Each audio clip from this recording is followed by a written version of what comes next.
Let's start. ഇന്ന് നമ്മുടെ discussion Indian പാർലമെന്റിനെ പറ്റിയാണ്. അതായത് ലാസ്റ്റ് ഡേ നമ്മൾ പറഞ്ഞു നിർത്തിയത് യൂണിയൻ ഗവൺമെന്റ്, യൂണിയൻ എക്സിക്യൂട്ടീവിനെ പറ്റിയായിരുന്നെങ്കിൽ ഇവിടെ തൊട്ട് നമ്മൾ സ്റ്റാർട്ട് ചെയ്യുകയാണ് സെക്കൻഡ് പാർട്ട്. യൂണിയൻ എക്സിക്യൂട്ടീവിന്റെ സെക്കൻഡ് പാർട്ട് എന്ന് പറയുന്നത് ലെജിസ്ലേച്ചർ ആണ്. Legislature means Indian parliament. Indian പാർലമെന്റിനെ പറ്റി ബ്രീഫ് ചെയ്യുമ്പോൾ article 79 to 122 of part 5 deals with Indian parliament. So ഇവിടെയാണ് പാർലമെന്റിന്റെ ഓർഗനൈസേഷൻ, പാർലമെന്റിന്റെ കോമ്പോസിഷൻ, ദെൻ പാർലമെന്റിന്റെ ഡ്യൂറേഷൻ എങ്ങനെയാണ്, ഏതൊക്കെയാണ് ഓഫീസേഴ്സ് ഉള്ളത്, പ്രിവിലേജസ്, പാർലമെന്ററി പ്രിവിലേജസ് എന്ന് പറയുന്ന കൺസെപ്റ്റ് എന്താണ്, ദെൻ പവേഴ്സ് ആൻഡ് പ്രൊസീജിയേഴ്സ്, അതിനോട് തുടങ്ങി പാർലമെന്റുമായിട്ട് ബന്ധപ്പെട്ട് വരുന്ന എല്ലാ കാര്യങ്ങളും ഇന്ത്യൻ കോൺസ്റ്റിറ്റ്യൂഷനിൽ പറയുന്നത് ആർട്ടിക്കിൾ 79 തൊട്ട് 122 വരെ വരുന്ന ആർട്ടിക്കിൾസിലാണ്. ഓക്കെ, ഇന്ത്യൻ മോഡൽ ഓഫ് ഗവൺമെന്റിനെയാണ് വെസ്റ്റ് മിനിസ്റ്റർ മോഡൽ എന്ന് വിളിക്കുന്നത്. ബിക്കോസ് ഇവിടെ നമുക്ക് രണ്ട് ബൈക്യാമറൽ ആയിട്ടുള്ള ഒരു പാർലമെന്ററി സ്ട്രക്ചറാണ് നമ്മൾ ഫോളോ ചെയ്യുന്നത്. ആൻഡ് ആ ബൈക്യാമറൽ സ്ട്രക്ചറിനകത്ത് ലോക്സഭയും രാജ്യസഭയും വരുന്നു. അതോടൊപ്പം തന്നെ president is an integral part of parliament. ആദ്യത്തെ ആർട്ടിക്കിൾ 79 പറയുന്നത് തന്നെ president is an integral part of parliament എന്നാണ്. അതായത് ഇവിടെ പാർലമെന്റ് പ്രൊസീജിയർ എങ്ങനെയാണെന്ന് നോക്കിക്കഴിഞ്ഞാൽ, പാർലമെന്റ് ഒരു ബേസിക് പർപ്പസ് എന്ന് പറയുന്നത് ലോ മേക്കിംഗ് ആണ്. നിയമം ഉണ്ടാക്കുക, നിയമം ക്രിയേറ്റ് ചെയ്യുക എന്നുള്ളതാണ് ഇവരുടെ ബേസിക് പർപ്പസ് ആയിട്ട് വരുന്നത്. സോ എങ്ങനെയാണ് ഈ ലോ മേക്ക് ചെയ്യുന്നത്? ലോ മേക്ക് ചെയ്യാൻ വേണ്ടി പ്രപ്പോസൽ, അതിനൊരു മോഷൻ എന്ന് പറയും, ഒരു ബില്ല് ഇൻട്രൊഡ്യൂസ് ചെയ്ത് കഴിഞ്ഞാൽ ആ ബില്ല് ഇൻട്രൊഡ്യൂസ് ചെയ്തതിന് ശേഷം ഒരു ഹൗസ് അത് പാസ്സാക്കുന്നു. സേ ഫോർ എക്സാമ്പിൾ ലോക്സഭ അത് പാസ്സാക്കുന്നു. ലോക്സഭ പാസ്സാക്കിയ ഈ ബിൽ അതിനുശേഷം രാജ്യസഭയ്ക്ക് അയച്ചു കൊടുക്കുന്നു. രാജ്യസഭ ഈ ബിൽ പാസ്സാക്കി കഴിഞ്ഞു കഴിഞ്ഞാൽ, രണ്ട് ബോഡിയും പാസ്സാക്കി കഴിഞ്ഞു കഴിഞ്ഞാൽ പിന്നീടുള്ള നെക്സ്റ്റ് സ്റ്റെപ്പ് എന്ന് പറയുന്നത് ഇത് പ്രസിഡന്റിന് അയച്ചു കൊടുക്കുകയാണ്. പ്രസിഡന്റും കൂടി ബില്ല് പാസ്സാക്കിയാൽ മാത്രമേ ആ ബില്ല് ആക്റ്റായി മാറുകയുള്ളൂ. പ്രസിഡന്റ് പാസ്സാക്കുക എന്ന് പറയുന്നത് ഉദ്ദേശിക്കുന്നത് പ്രസിഡന്റ് അസെന്റ് മാത്രമാണ്, പ്രസിഡന്റ് സൈൻ. പ്രസിഡന്റ് സൈൻ ചെയ്തിട്ടുണ്ടെങ്കിൽ ആ ബില്ല് ആക്റ്റായി മാറി. So this is the procedure. ഏതെങ്കിലും ഒരു ഹൗസിൽ ഇൻട്രൊഡ്യൂസ് ചെയ്യുന്ന ബിൽ പാസ്സാക്കിയതിനു ശേഷം മറ്റേ ഹൗസിലേക്ക് അയച്ചു കൊടുക്കുന്നു. ഇവർ രണ്ടുപേരും അത് പാസ്സാക്കിയിട്ടുണ്ടെങ്കിൽ പിന്നീട് പ്രസിഡന്റ് റോളാണ്. പ്രസിഡന്റ് കൂടി സൈൻ ചെയ്താൽ മാത്രമേ അത് ആക്ട് ആയി മാറുന്നുള്ളൂ. സോ ലോ മേക്കിംഗുമായി ബന്ധപ്പെട്ട് president place an integral part. നിയമം ക്രിയേറ്റ് ചെയ്യുക എന്ന് പറയുന്ന രീതി, ആ വേടി തന്നെ പ്രസിഡന്റ് റോള് നമ്മൾ വളരെയധികം സിഗ്നിഫിക്കന്റ് ആണെന്ന് ഓർക്കുക. അതുകൊണ്ട് പാർലമെന്റ് എന്ന് പറയുന്ന കൺസെപ്റ്റിനകത്ത് ലോക്സഭയും രാജ്യസഭയും മാത്രമല്ല വരുന്നത്, പ്രസിഡന്റ് ഓഫ് ഇന്ത്യയും കൂടിയാണ്. So it's A trio. 3 bodies ആണ് അവിടെ വരുന്നത്. 1 Lok Sabha, 2 Rajya Sabha, 3 president of India. ഇവർ 3 പേരുടെയും കളക്ഷൻ ആണ് ലോ മേക്കിംഗ് പ്രൊസീജിയർ മൊത്തമായിട്ട് നമുക്ക് പറയാവുന്നത്. ദെൻ നമ്മളുടെ ടൈപ്പ് ഓഫ് പാർലമെന്റിനെയാണ് വെസ്റ്റ് മിനിസ്റ്റർ മോഡൽ എന്ന് പറയുന്നത്. So we are following the same machinery, Westminster model ഒന്ന് ഓർത്തേക്കുക. ദെൻ നമ്മൾ പറഞ്ഞു ബൈക്യാമറൽ ആണെന്ന്. ബൈക്യാമറൽ കൺസെപ്റ്റ് കൊണ്ട് ഉദ്ദേശിക്കുന്നത് 2 വിങ്സ് ഉണ്ടായിരിക്കും. പാർലമെന്റിന് 2 ക്യാമറൽസ് ഉണ്ടായിരിക്കും. ഒന്നാമത്തെ ക്യാമറലാണ് രാജ്യസഭ. രാജ്യസഭയെ നമ്മൾ അപ്പർ ഹൗസ് എന്ന് വിളിക്കുന്നു. ആൻഡ് ഈ അപ്പർ ഹൗസ് എന്ന് പറയുന്നത് സെക്കൻഡ് ചേംബർ ആണ്. Okay, or otherwise known as house of elders. ഇതെല്ലാം രാജ്യസഭയുടെ മറ്റു പേരുകളാണ്. രാജ്യസഭ എന്ന് പറയുമ്പോൾ അപ്പർ ഹൗസ് എന്ന് പറയാറുണ്ട്, അല്ലെങ്കിൽ സെക്കൻഡ് ചേംബർ എന്ന് പറയാറുണ്ട്. അതേപോലെ തന്നെ ഹൗസ് ഓഫ് എൽഡേഴ്സ് എന്നും പറയാറുണ്ട്.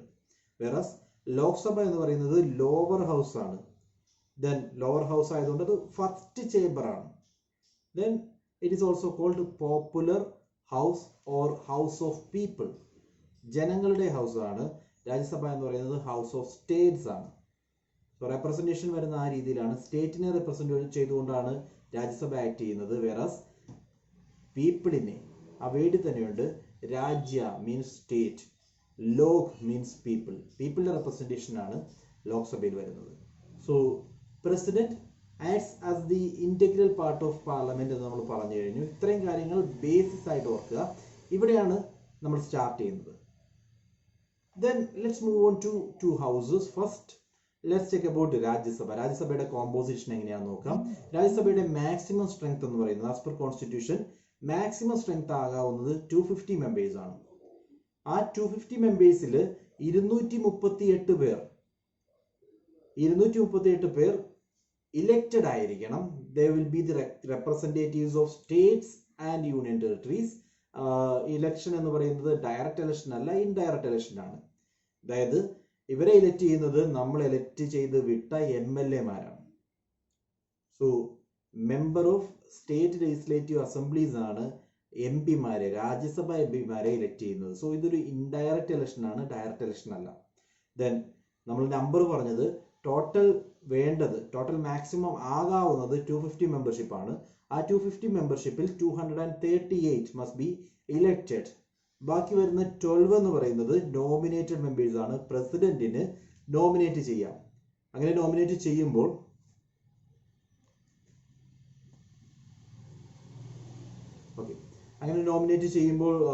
കണ്ടീഷൻസ് ഉണ്ട്, നമ്മൾ ഡീറ്റെയിൽ ഡിസ്കസ് ചെയ്യും. ആൻഡ് ഹിയർ ഓർക്കുക, 250 മാക്സിമം, 238 ഇലക്റ്റഡും 12 നോമിനേറ്റഡുമാണ്. ഓക്കെ, പ്രസന്റ് മെമ്പർഷിപ്പ് എടുക്കുകയാണെങ്കിൽ, പ്രസന്റ്ലി നോക്കുകയാണെങ്കിൽ രാജ്യസഭയുടെ മെമ്പർഷിപ്പ് എന്ന് പറയുന്നത് 245 ആണ്. ഈ 245 മെമ്പേഴ്സിൽ 229 ഈസ് ഫ്രം സ്റ്റേറ്റ്സ്, 4 പേര് യൂണിയൻ ടെറിട്ടറീസിൽ നിന്ന് വരുന്നു. ദെൻ 12 പേരെ പ്രസിഡന്റ് നോമിനേറ്റ് ചെയ്യുന്നു. ഇങ്ങനെയാണ് കോമ്പിനേഷൻ ഇപ്പോൾ നിലനിൽക്കുന്നത്. മാക്സിമം ആകാവുന്നത് 250 ആണ്. ആ മാക്സിമം നമ്പർ നമ്മളിപ്പോൾ ഫോളോ ചെയ്യുന്നില്ല. ഇപ്പോൾ നിലവിലുള്ളത് 245 ആണ്. ദെൻ ഈ 245ൽ 229 റെപ്രസെന്റിങ് സ്റ്റേറ്റ്സ്, സ്റ്റേറ്റിന്റെ റെപ്രസെന്റേറ്റീവ് ആയിട്ട് 229 വരുന്നു. ദെൻ യൂണിയൻ ടെറിട്ടറീസിന്റെ റെപ്രസെന്റേറ്റീവ് ആയിട്ട് 4 പേര് വരുന്നു. ടോട്ടൽ ഇലക്ഷനിലൂടെ വരുന്നത് 233 പേർ. ബാക്കി 12 പേരെ പ്രസിഡന്റ് നോമിനേറ്റ് ചെയ്യുന്നതാണ്. ദെൻ ഇന്ത്യൻ കോൺസ്റ്റിറ്റ്യൂഷന്റെ schedule 4 deals with representation or allocation of seats to Rajya Sabha. രാജ്യസഭയുടെ സീറ്റ് അലോക്കേഷനുമായി ബന്ധപ്പെട്ട് വരുന്ന ഷെഡ്യൂൾ 4 ആണ് ഇന്ത്യൻ കോൺസ്റ്റിറ്റ്യൂഷന്റെ. സോ ബേസിക് ആയിട്ട് രാജ്യസഭയെ പറ്റി പറയുമ്പോൾ രാജ്യസഭയുടെ സീറ്റ്സുമായിട്ട് ബന്ധപ്പെട്ട് വരുന്ന ഡീറ്റെയിൽസ് ആണ് നമ്മളിപ്പോൾ ഡിസ്കസ് ചെയ്തത്. Then let's check about Lok Sabha as well. Before that, രാജ്യസഭയുടെ റെപ്രസെന്റേഷൻ വരുന്ന വേ ഒന്ന് നമുക്ക് നോക്കാം. ഒന്നാമതായിട്ട് റെപ്രസെന്റേഷൻ ഓഫ് സ്റ്റേറ്റ്സ് എങ്ങനെയാണ് റെപ്രസെന്റ് ചെയ്യുന്നത്. ഒന്ന് അറിയേണ്ടത്, they are elected by elected members of state legislature. As I already said, ഇവരെ ഇലക്ട് ചെയ്യുന്നത് സ്റ്റേറ്റ് ലെജിസ്ലേച്ചറിലെ ഇലക്റ്റഡ് മെമ്പേഴ്സ് ആണ്. അതായത് MLA-മാർ ഇലക്ട് ചെയ്യുന്ന ഇൻഡിവിജ്വൽ ആണ് MP-മാരെ, രാജ്യസഭ MP-മാരെ ഇലക്ഷനിലൂടെ തിരഞ്ഞെടുക്കുന്നത്. So it's a method of indirect election. Then indirect election conduct ചെയ്യുന്ന രീതി proportional representation by means of single transferable വോട്ടാണ്. സോ പ്രസിഡന്റിന്റെ കേസിലും വൈസ് പ്രസിഡന്റിന്റെ കേസിലും നമ്മൾ പറഞ്ഞ അതേ രീതി പ്രപ്പോർഷണൽ റെപ്രസെന്റേഷനും സിംഗിൾ ട്രാൻസ്ഫറബിൾ വോട്ടുമായിരിക്കും രാജ്യസഭ MP-മാരെ തിരഞ്ഞെടുക്കാൻ വേണ്ടിയുള്ള രീതിയായിട്ട് ഫോളോ ചെയ്യുന്നത്. And seat will be based on population. ഓരോ സ്റ്റേറ്റിന്റെയും പോപ്പുലേഷൻ അനുസരിച്ചാണ് രാജ്യസഭയിൽ സീറ്റ്സ് അലോക്കേഷൻ വരുന്നത്. സോ കൂടുതൽ പോപ്പുലേഷൻ ഉള്ള സ്റ്റേറ്റുകൾക്ക് കൂടുതൽ സീറ്റ്സ് ഉണ്ടായിരിക്കും, പോപ്പുലേഷൻ കുറഞ്ഞ സ്റ്റേറ്റുകൾക്ക് കുറവ് സീറ്റ്സേ ഉണ്ടായിരിക്കുകയുള്ളൂ. ദെൻ റെപ്രസെന്റേഷൻ ഓഫ് യൂണിയൻ ടെറിട്ടറീസിനെ പറ്റി, യൂണിയൻ ടെറിട്ടറീസിൽ നിന്നുള്ള റെപ്രസെന്റേഷനെ പറ്റി നോക്കുകയാണെങ്കിൽ they are again indirectly elected. പക്ഷേ ഇവിടെ ഒരു കാര്യം ഓർക്കാനുള്ളത്, MLAs യൂണിയൻ ടെറിട്ടറീസിൽ ഇല്ല. അങ്ങനെ വരുമ്പോൾ ലെജിസ്ലേച്ചർ ഉള്ള യൂണിയൻ ടെറിട്ടറീസ് ഉണ്ട്, എന്നാലും കൂടുതൽ യൂണിയൻ ടെറിട്ടറീസിലും ലെജിസ്ലേച്ചർ ഇല്ല. സോ അങ്ങനെ വരുമ്പോൾ ആര് എലക്ട് ചെയ്യുന്നു, അതാണ് ഒരു ക്വസ്റ്റ്യൻ മാർക്കായിട്ട് വരുന്നത്. സോ ഇതിനു വേണ്ടി ഫോർ ദിസ് പർപ്പസ് ഒരു സ്പെഷ്യൽ ഇലക്ട്രൽ കോളേജ് ക്രിയേറ്റ് ചെയ്യും. ആ കോളേജ് ക്രിയേറ്റ് ചെയ്തതിന്റെ ബേസിൽ ആ ഇലക്ട്രൽ കോളേജ് ആണ് പിന്നീട് MP-മാരെ ചൂസ് ചെയ്യുന്നത്. Let me repeat. സ്റ്റേറ്റ്സിന്റെ കേസ് എടുക്കുകയാണെങ്കിൽ, സ്റ്റേറ്റ് നമ്മൾ പറഞ്ഞു MP-മാരെ സെലക്ട് ചെയ്യുന്നത് സ്റ്റേറ്റുകളിൽ നിന്നും യൂണിയൻ ടെറിട്ടറികളിൽ നിന്നും പിന്നെ നോമിനേറ്റ് ചെയ്യുന്നവരുമാണ്. സോ സ്റ്റേറ്റ്സിന്റെ കേസ് എടുക്കുകയാണെങ്കിൽ സ്റ്റേറ്റ്സിന്റെ MP-മാർ, രാജ്യസഭ MP-മാരുടെ കാര്യം മാത്രമാണ് പറയുന്നത്, ലോക്സഭയുടെ കേസല്ല. രാജ്യസഭ MP-യെ തിരഞ്ഞെടുക്കുന്നത് ഫസ്റ്റ് ഓഫ് ഓൾ സ്റ്റേറ്റിലെ ലെജിസ്ലേച്ചറിലെ ഇലക്റ്റഡ് ആയിട്ടുള്ള MLA-മാർ ചേർന്നിട്ടാണ്. ഓക്കെ, MLA-മാർ വോട്ടിങ്ങിലൂടെ MP-മാരെ ചൂസ് ചെയ്യുന്നു. അതിനുശേഷം ആ വോട്ടിംഗ് മെത്തേഡ് എന്ന് പറയുന്നത് നേരത്തെ നമ്മൾ പറഞ്ഞ proportional representation by means of single transferable വോട്ടാണ്. ആൻഡ് ദീസ് സീറ്റ്സ്, അതായത് കേരളത്തിൽ ഇപ്പോൾ നോക്കുവാണെങ്കിൽ രാജ്യസഭയിൽ 9 സീറ്റ്സ് ആണുള്ളത്. ഈ 9 സീറ്റ്സ് എന്ന് പറയുന്നത് എങ്ങനെയാണ് ക്രിയേറ്റ് ചെയ്തതെന്ന് വെച്ച് കഴിഞ്ഞാൽ it is based on population. ഇന്ത്യയിലെ മൊത്തം പോപ്പുലേഷനും കേരളത്തിലെ പോപ്പുലേഷൻ അനുസരിച്ചായിരിക്കും സീറ്റ് അലോക്കേഷൻ വരുന്നത്. ഇന്ത്യ മൊത്തം ഒരേ രീതിയിൽ, ഏറെക്കുറെ ഒരേ രീതിയിൽ വരാൻ വേണ്ടിയാണ് ഇത്തരത്തിലുള്ള അലോക്കേഷൻ ഫോളോ ചെയ്യുന്നത്. ഓക്കെ, അതായത് ഒരു MP-ക്ക് അയാളുടെ കീഴിലുള്ള നമ്പർ ഓഫ് പീപ്പിൾ എന്ന് പറയുന്നത് ഓൾമോസ്റ്റ് സിമിലർ ആയിരിക്കും through out the country. Then ഇനി യൂണിയൻ ടെറിട്ടറീസിന്റെ റെപ്രസെന്റേഷനെ പറ്റിയാണ് നമ്മൾ പറഞ്ഞത്. അതാണ് ക്ലിയർ ആയിട്ട് മനസ്സിലാക്കേണ്ടത്. യൂണിയൻ ടെറിട്ടറീസിലേക്ക് വരുമ്പോൾ ലെജിസ്ലേച്ചർ 1-2 യൂണിയൻ ടെറിട്ടറീസിന് മാത്രമേ ഉള്ളൂ. ഇൻ ദാറ്റ് കേസ് ലെജിസ്ലേച്ചർ ഇല്ലാത്ത യൂണിയൻ ടെറിട്ടറീസിൽ നിന്നും എങ്ങനെ എം പിമാരെ ചൂസ് ചെയ്യും? അതിനുവേണ്ടിയാണ് ഈ ഒരു പർപ്പസിന് വേണ്ടി തന്നെ എം പിമാരെ സെലക്ട് ചെയ്യാൻ വേണ്ടി തന്നെ ഒരു സെപ്പറേറ്റ് ആയിട്ട് ഒരു ഇലക്ടറൽ കോളേജ് ക്രിയേറ്റ് ചെയ്യും. ആ ഇലക്ടറൽ കോളേജിൽ നിന്നുമായിരിക്കും എം പിയെ എലക്ട് ചെയ്ത് വിടുന്നത്. ഇവിടെയും ഇൻഡയറക്റ്റ് എലക്ഷൻ തന്നെയാണ് ഫോളോ ചെയ്യുന്നത്. Then next you need to remember that ഇവിടെ രാജ്യസഭയിലേക്ക് വന്നു കഴിഞ്ഞാൽ ഇത്തരത്തിൽ അലൊക്കേഷൻ ഉള്ളത് 3 യൂണിയൻ ടെറിട്ടറീസിന് മാത്രമാണ്. ഞാനിപ്പോൾ പറഞ്ഞു എം പിമാരെ രാജ്യസഭയിലേക്ക് യൂണിയൻ ടെറിട്ടറിയുടെ റെപ്രസെൻറ്റേറ്റീവ് ആയിട്ട് വരുന്നുവെന്ന്. അങ്ങനെ വരുന്നത് 3 യൂണിയൻ ടെറിട്ടറീസിൽ നിന്ന് മാത്രമാണ്. ഒന്നാമത്തെ union territory Delhi, then Puducherry and the newly created Jammu and Kashmir. Delhi, Puducherry and Jammu and Kashmir, ഈ 3 യൂണിയൻ ടെറിട്ടറീസിന് മാത്രമേ രാജ്യസഭയിൽ സീറ്റ് ഉള്ളൂ. ഈ സീറ്റ്സ് വരാൻ വേണ്ടി ഞാൻ പറഞ്ഞ രീതിയാണ്, ആ ഒരു മെത്തേഡാണ് പറഞ്ഞത്. ഇതിനു വേണ്ടി തന്നെ ഒരു സ്പെഷ്യൽ ഇലക്ടറൽ കോളേജ് ക്രിയേറ്റ് ചെയ്യുന്നു. ആ ഇലക്ടറൽ കോളേജാണ് വോട്ടിങ്ങിലൂടെ എം പിമാരെ സെലക്ട് ചെയ്യുന്നത്. ദെൻ നോമിനേഷനുമായി ബന്ധപ്പെട്ട് പറയുകയാണെങ്കിൽ മൂന്നാമത്തെ വേയാണ് നോമിനേഷൻ. ആ നോമിനേഷനുമായി ബന്ധപ്പെട്ട് പറയുകയാണെങ്കിൽ 12 പേരെയാണ് പ്രസിഡന്റിനെ നോമിനേറ്റ് ചെയ്യാവുന്നത്. ഈ 12 പേരെ നോമിനേറ്റ് ചെയ്യുമ്പോൾ പ്രസിഡന്റ് സ്വമേധയാ നോമിനേറ്റ് ചെയ്യുന്നു എന്നല്ല, പ്രൈം മിനിസ്റ്ററും അദ്ദേഹത്തിന്റെ കൗൺസിലും റെക്കമെൻഡ് ചെയ്യുന്ന 12 പേരെ ആയിരിക്കും നോമിനേറ്റ് ചെയ്യുന്നത്. ഈ നോമിനേഷൻ വഴി വരുന്നത് special knowledge and practical experience in the fields of art, literature, science and social service.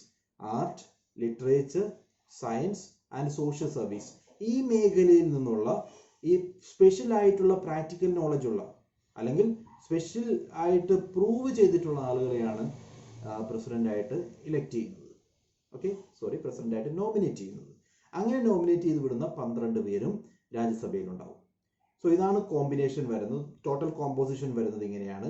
ഒന്നാമതായിട്ട് റെപ്രസെന്റേഷൻ ഓഫ് സ്റ്റേറ്റ്സ് വരുന്നുണ്ട്, രണ്ടാമതായിട്ട് റെപ്രസെന്റേഷൻ ഓഫ് യൂണിയൻ ടെറിട്ടറീസ് വരുന്നുണ്ട്, അതിനുശേഷം നോമിനേഷൻ വരുന്നുണ്ട്. ഇത്രയും പേര് ചേർത്ത് കഴിഞ്ഞാൽ രാജ്യസഭയായി.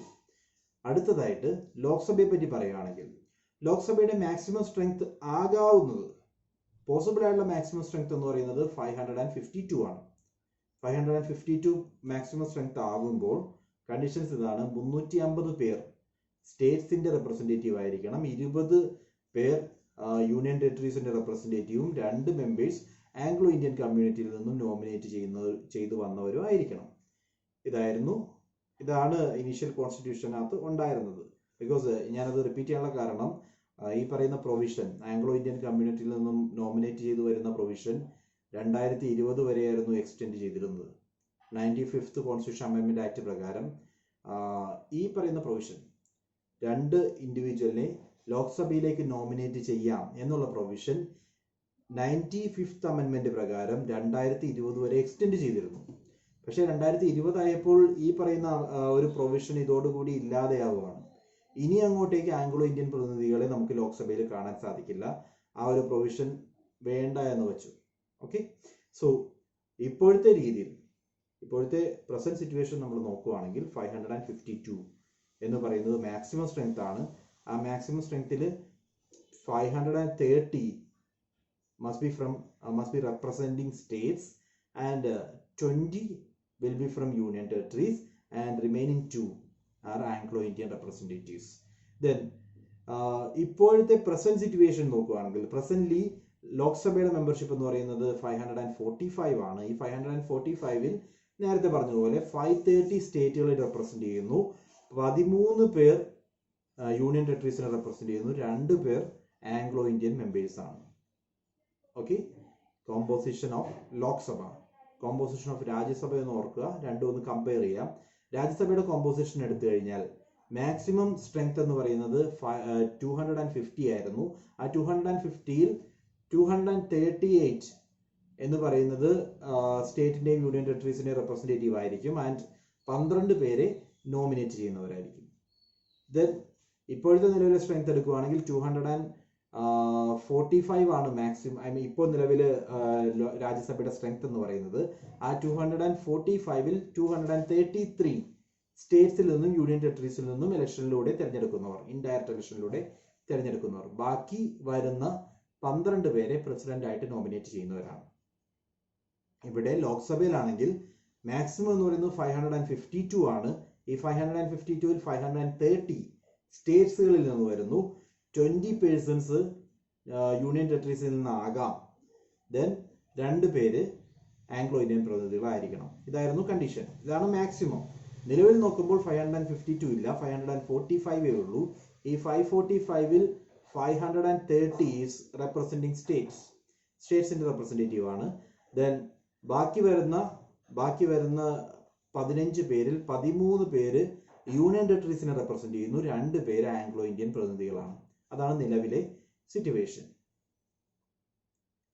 ദെൻ അതിന്റെ കോമ്പോസിഷൻ ഒന്നുകൂടി നോക്കുകയാണെങ്കിൽ സ്റ്റേറ്റിനെ റെപ്രസെന്റ് ചെയ്ത് വരുന്നവർ ഡയറക്റ്റ് ഇലക്ഷനിലൂടെയാണ് വരുന്നത്. അതേപോലെ തന്നെ യൂണിയൻ ടെറിട്ടറീസിൽ നിന്ന് വരുന്നവർ സ്റ്റേറ്റിനെ റെപ്രസെന്റ് ചെയ്ത് വരുന്നത് 530 പേരാണ്. ഈ 530 പേരും ഡയറക്റ്റ് ഇലക്ഷനിലൂടെ വരുന്നവരാണ്. യൂണിയൻ ടെറിട്ടറീസിൽ നിന്ന് വരുന്ന നിലവിലുള്ള 13 പേരും ഡയറക്റ്റ് ഇലക്ഷനിലൂടെ വരുന്നതാണ്. ദെൻ നോമിനേഷൻ എന്ന് പറയുന്നത് 2 പേർക്കാണ്. അത് ആംഗ്ലോ ഇന്ത്യൻ പ്രതിനിധികൾക്കായിരുന്നു നോമിനേഷൻ അലോ ചെയ്തിരുന്നത്. ആൻഡ് അതുമായി ബന്ധപ്പെട്ട് ഓർക്കേണ്ടത്, ഇനീഷ്യലി ഈ പ്രൊവിഷൻ ഉണ്ടായിരുന്നു. ആംഗ്ലോ ഇന്ത്യൻ പ്രതിനിധികളുടെ പ്രാതിനിധ്യം ഉറപ്പാക്കാൻ വേണ്ടി നമ്മുടെ കോൺസ്റ്റിറ്റ്യൂഷൻ അഡോപ്റ്റ് ചെയ്തപ്പോൾ ഉള്ള പ്രൊവിഷൻ ആയിരുന്നു. അത് 10 വർഷത്തേക്കായിരുന്നു എക്സ്റ്റെൻഡ് ചെയ്യപ്പെട്ടിരുന്നത്. 1960 വരെയായിരുന്നു. പിന്നീട് അത് നമ്മളൊരു കൺവെൻഷൻ എന്നുള്ള രീതിയിൽ കണ്ടിന്യൂ ചെയ്യുകയായിരുന്നു. Then later by 95th Constitution Amendment Act നമ്മൾ 2020 വരെ എക്സ്റ്റെൻഡ് ചെയ്തിരുന്നു. 95th Constitution Amendment Act പാസ്സാക്കുന്നത് 2009-ലാണ്. സോ 2009 ആക്ട് പാസ്സാക്കുമ്പോൾ 2020 വരെ ഇതേ രീതി ഒരു കൺവെൻഷൻ ആയിട്ട് ഫോളോ ചെയ്യാമെന്ന് തീരുമാനിച്ചിരുന്നു. 2020-ൽ നമ്മൾ ഈ പറയുന്ന പ്രൊവിഷൻ അങ്ങ് എടുത്തു കളഞ്ഞു. ഇനി അങ്ങോട്ടേക്ക് ആംഗ്ലോ ഇന്ത്യൻ പ്രതിനിധികൾ ലോക്സഭയിൽ ഉണ്ടായിരിക്കില്ല. ഓക്കെ, നോമിനേഷൻ ഉണ്ടായിരിക്കില്ല. Then next is relating to the system of election. Election നടത്താൻ വേണ്ടി ടെറിട്ടോറിയൽ കോൺസ്റ്റിറ്റ്യുവൻസീസ് ഫോം ചെയ്യും. ഈ കോൺസ്റ്റിറ്റ്യുവൻസീസ് എന്ന് പറഞ്ഞു കഴിഞ്ഞാൽ എല്ലാ സ്റ്റേറ്റുകളെയും ഒരു n നമ്പർ ഓഫ് കോൺസ്റ്റിറ്റ്യുവൻസീസ് ആയിട്ട് ഡിവൈഡ് ചെയ്യുന്നു. Okay, let me repeat. Each state is allotted a number of seats in the Lok Sabha in such a manner that the ratio between number of seats and the population is remain same for all the states. ഇന്ത്യയിലുള്ള എല്ലാ സ്റ്റേറ്റുകൾക്കും ഈ ratio between seat and population ഒരേ രീതിയിൽ നിൽക്കുന്ന ഒരു വേയിൽ India മൊത്തം seats allocate ചെയ്യുന്നു.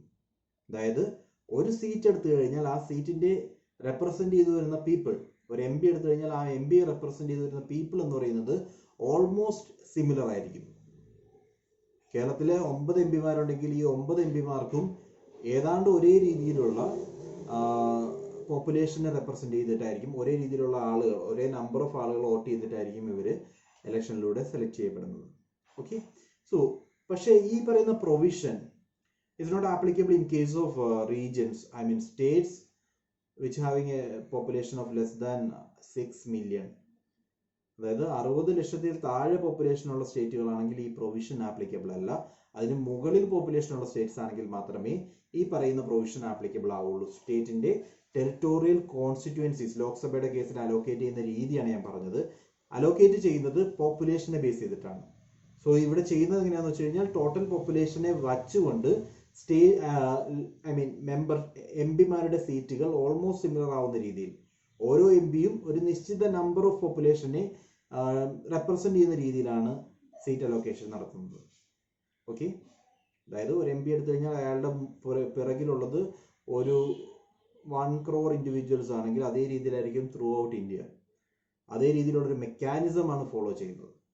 Okay, then each state is divided into territorial constituencies in such a manner that ratio between population and each constituency and the number of seats allocated to the same is the same throughout India.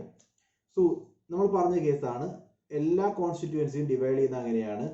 Number of seats അലോക്കേറ്റഡും then population, അവർ represent ചെയ്യുന്ന പോപ്പുലേഷനും ഒരേ രീതിയിൽ ഇന്ത്യയിൽ തുടരണം. എല്ലായിടത്തും ഒരേ രീതിയിലായിരിക്കണം. MP-മാരുടെ വാല്യൂ ഒരേ രീതിയിൽ മെയിൻറ്റെയിൻ ചെയ്യാൻ വേണ്ടിയാണ് ഇത്തരത്തിലുള്ള പ്രൊവിഷൻ നമ്മൾ അഡോപ്റ്റ് ചെയ്യുന്നത്. ദെൻ ആഫ്റ്റർ ഈച്ച് സെൻസസ്, ഓരോ സെൻസസ് കഴിയുമ്പോഴും there will be territorial re adjustment. അങ്ങനെ ഒരു അഡ്ജസ്റ്റ്മെന്റ് എന്ന് പറയുന്നത് ലോക്സഭയുടെ സ്റ്റേറ്റ്സിന്റെ കാര്യത്തിൽ ഓരോ സ്റ്റേറ്റുകൾക്കുമുള്ള ലോക്സഭ സീറ്റ്സ് നമ്മൾ റീ അഡ്ജസ്റ്റ് ചെയ്യും. പക്ഷേ 2002 അലൊക്കേഷൻ കഴിഞ്ഞതിന് ശേഷം ഡിസൈഡ് ചെയ്തിരിക്കുന്നത് ഇനി 2026 വരെ സീറ്റിന്റെ ഡിമാർക്കേഷൻ ഡീലിമിറ്റേഷൻ ഉണ്ടാവില്ല എന്നാണ്.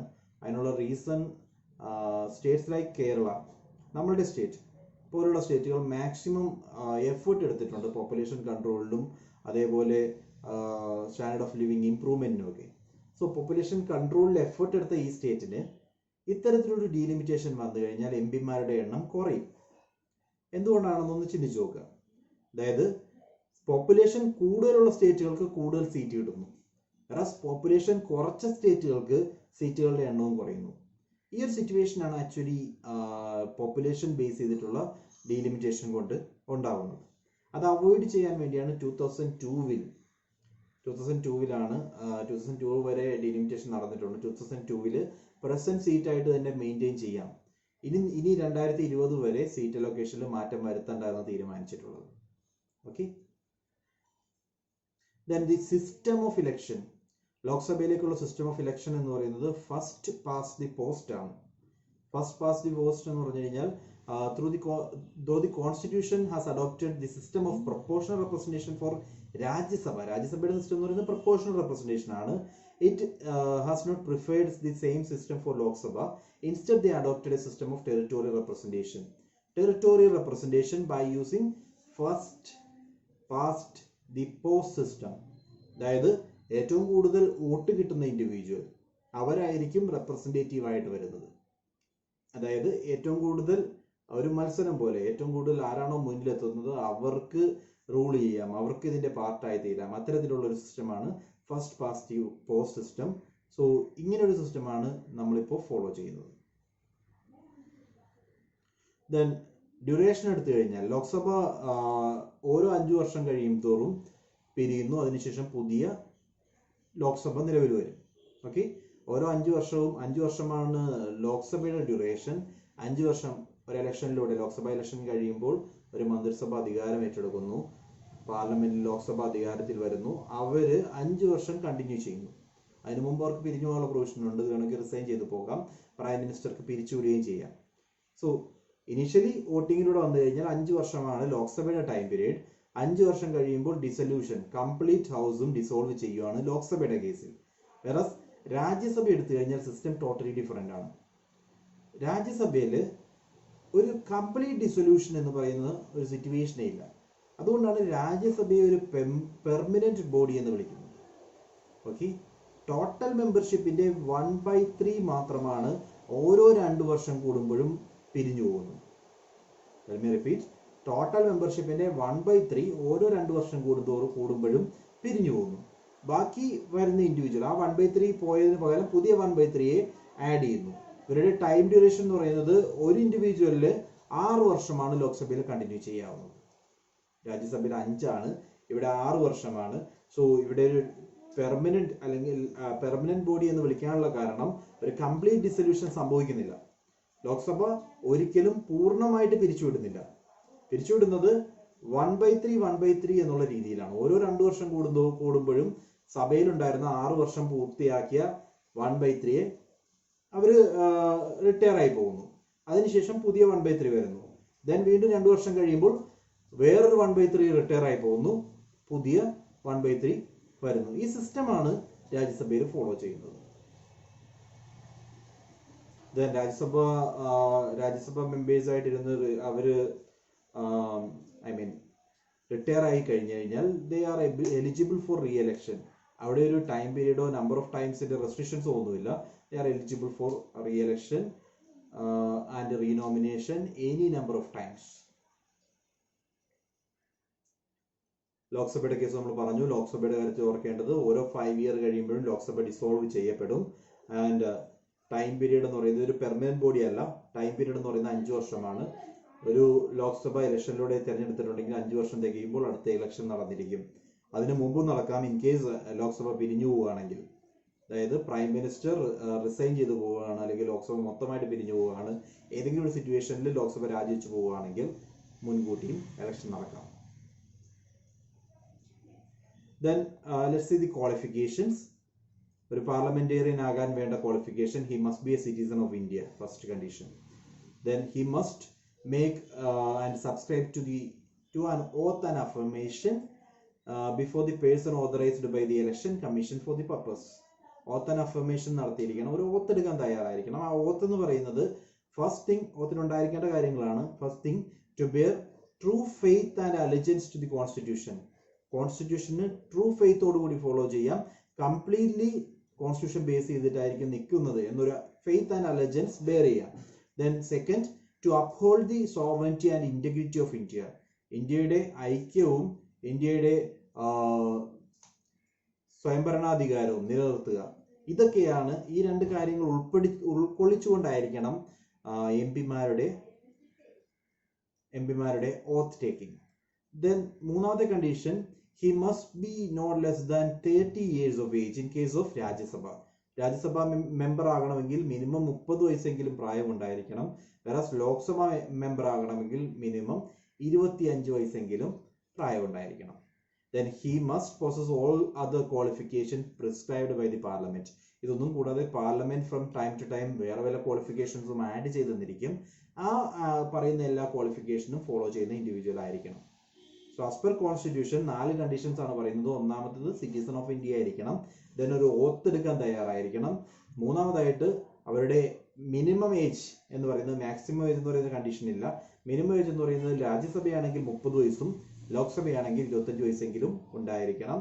Then finally from time to time parliament പാസ്സാക്കുന്ന മറ്റേത് ക്വാളിഫിക്കേഷൻ റിക്വയർമെന്റ് ഉണ്ടെങ്കിലും അത് പ്രോസസ് ചെയ്യുന്ന ഇൻഡിവിജ്വൽ ആയിരിക്കണം.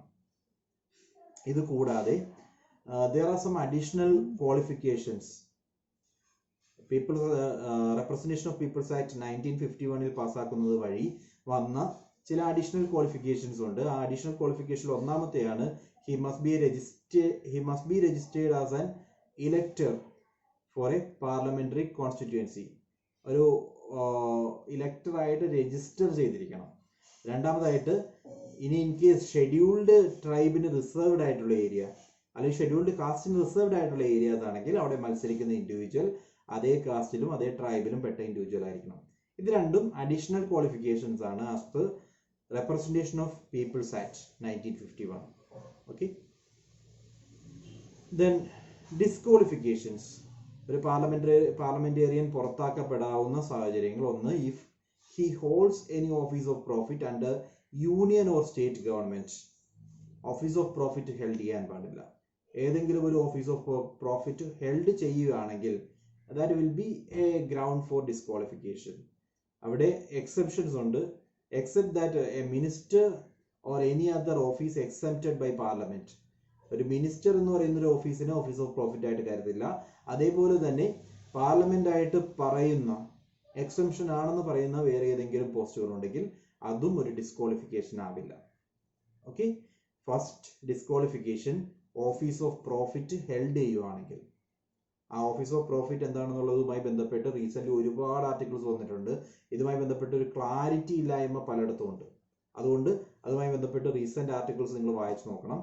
Anyway, office of profit held ചെയ്യുക എന്ന് പറയുന്നത് it's a ground for disqualification. രണ്ടാമതായിട്ട്, if he is of unsound mind and stand so declared by court. ഒരു ഇൻഡിവിജ്വൽ അൺസൗണ്ട് മൈൻഡ് ആയി, ഓക്കെ, അല്ലെങ്കിൽ അങ്ങനെ ഒരു സിറ്റുവേഷൻ വരുന്നുണ്ട്, അത് കോർട്ട് ഡിക്ലെയർ ചെയ്തു ആ ഇൻഡിവിജ്വൽ അൺസൗണ്ട് മൈൻഡ് ആണ് എന്ന് ഡിക്ലെയർ ചെയ്ത് കഴിഞ്ഞാൽ ആ ഇൻഡിവിജ്വലിന് പിന്നീട് കണ്ടിന്യൂ ചെയ്യാൻ സാധിക്കില്ല. എം പി എന്ന് പറയുന്ന പോസ്റ്റിൽ നിന്നും ഡിസ്ക്വാളിഫൈ ആയി. മൂന്നാമതായിട്ട്, he is an undischarged insolvent. Pauper suit file ചെയ്ത് പാപ്പരായി മാറുന്നു, ഇൻസോൾവെന്റ് ആയി മാറുന്നു. ആ ഇൻസോൾവെന്റ് ആയിരുന്നു, പക്ഷേ അയാൾ അൺഡിസ്ചാർജ് ആണ്, ഇൻസോൾവൻസിയിൽ നിന്നും പുറത്തു വന്നിട്ടില്ല, അല്ലെങ്കിൽ പേയ്മെന്റ് നടത്തി സോൾവ് ചെയ്തിട്ടില്ല. അങ്ങനെ ഒരു സിറ്റുവേഷനിലുള്ള ഇൻഡിവിജ്വലിനും ഒരു കാരണവശാലും എം പി ആകാൻ സാധിക്കില്ല.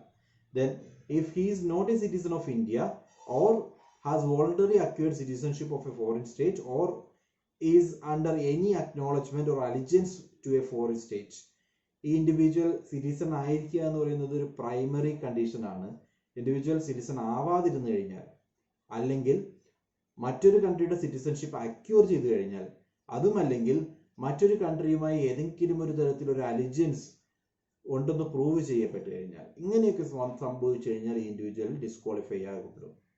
And finally, if he so disqualified under any law made by the parliament, പാർലമെന്റായിട്ട് പാസ്സാക്കുന്ന മറ്റേതെങ്കിലും ഒരു ആക്ട് പ്രകാരം ഡിസ്ക്വാളിഫൈ ആകുകയാണെങ്കിൽ ആ ഇൻഡിവിജ്വലിനെ ഡിസ്ക്വാളിഫൈ ആയതായിട്ട് പ്രഖ്യാപിക്കും. മറ്റേതെങ്കിലും ഒരു ആക്ട് പ്രകാരം ഡിസ്ക്വാളിഫൈ ആകുക എന്ന് പറഞ്ഞു കഴിഞ്ഞാൽ, ഒരു എക്സാമ്പിൾ പറഞ്ഞാൽ ആന്റി ഡിഫെക്ഷൻ ലോ പാർലമെന്റ് പാസ്സാക്കിയതാണ്. സോ അത് പ്രകാരം ഡിസ്ക്വാളിഫൈ ആകാം. അങ്ങനെ ഏതെങ്കിലും ഒരു സിറ്റുവേഷനിൽ ഡിസ്ക്വാളിഫൈഡ് ആയിട്ടുണ്ടെങ്കിൽ അതും ഒരു ഗ്രൗണ്ട് ആയിട്ടായിരിക്കും ട്രീറ്റ് ചെയ്യുന്നത്. ഗ്രൗണ്ട് ഫോർ ഡിസ്ക്വാളിഫിക്കേഷൻ ആയിട്ടായിരിക്കും ട്രീറ്റ് ചെയ്യുക.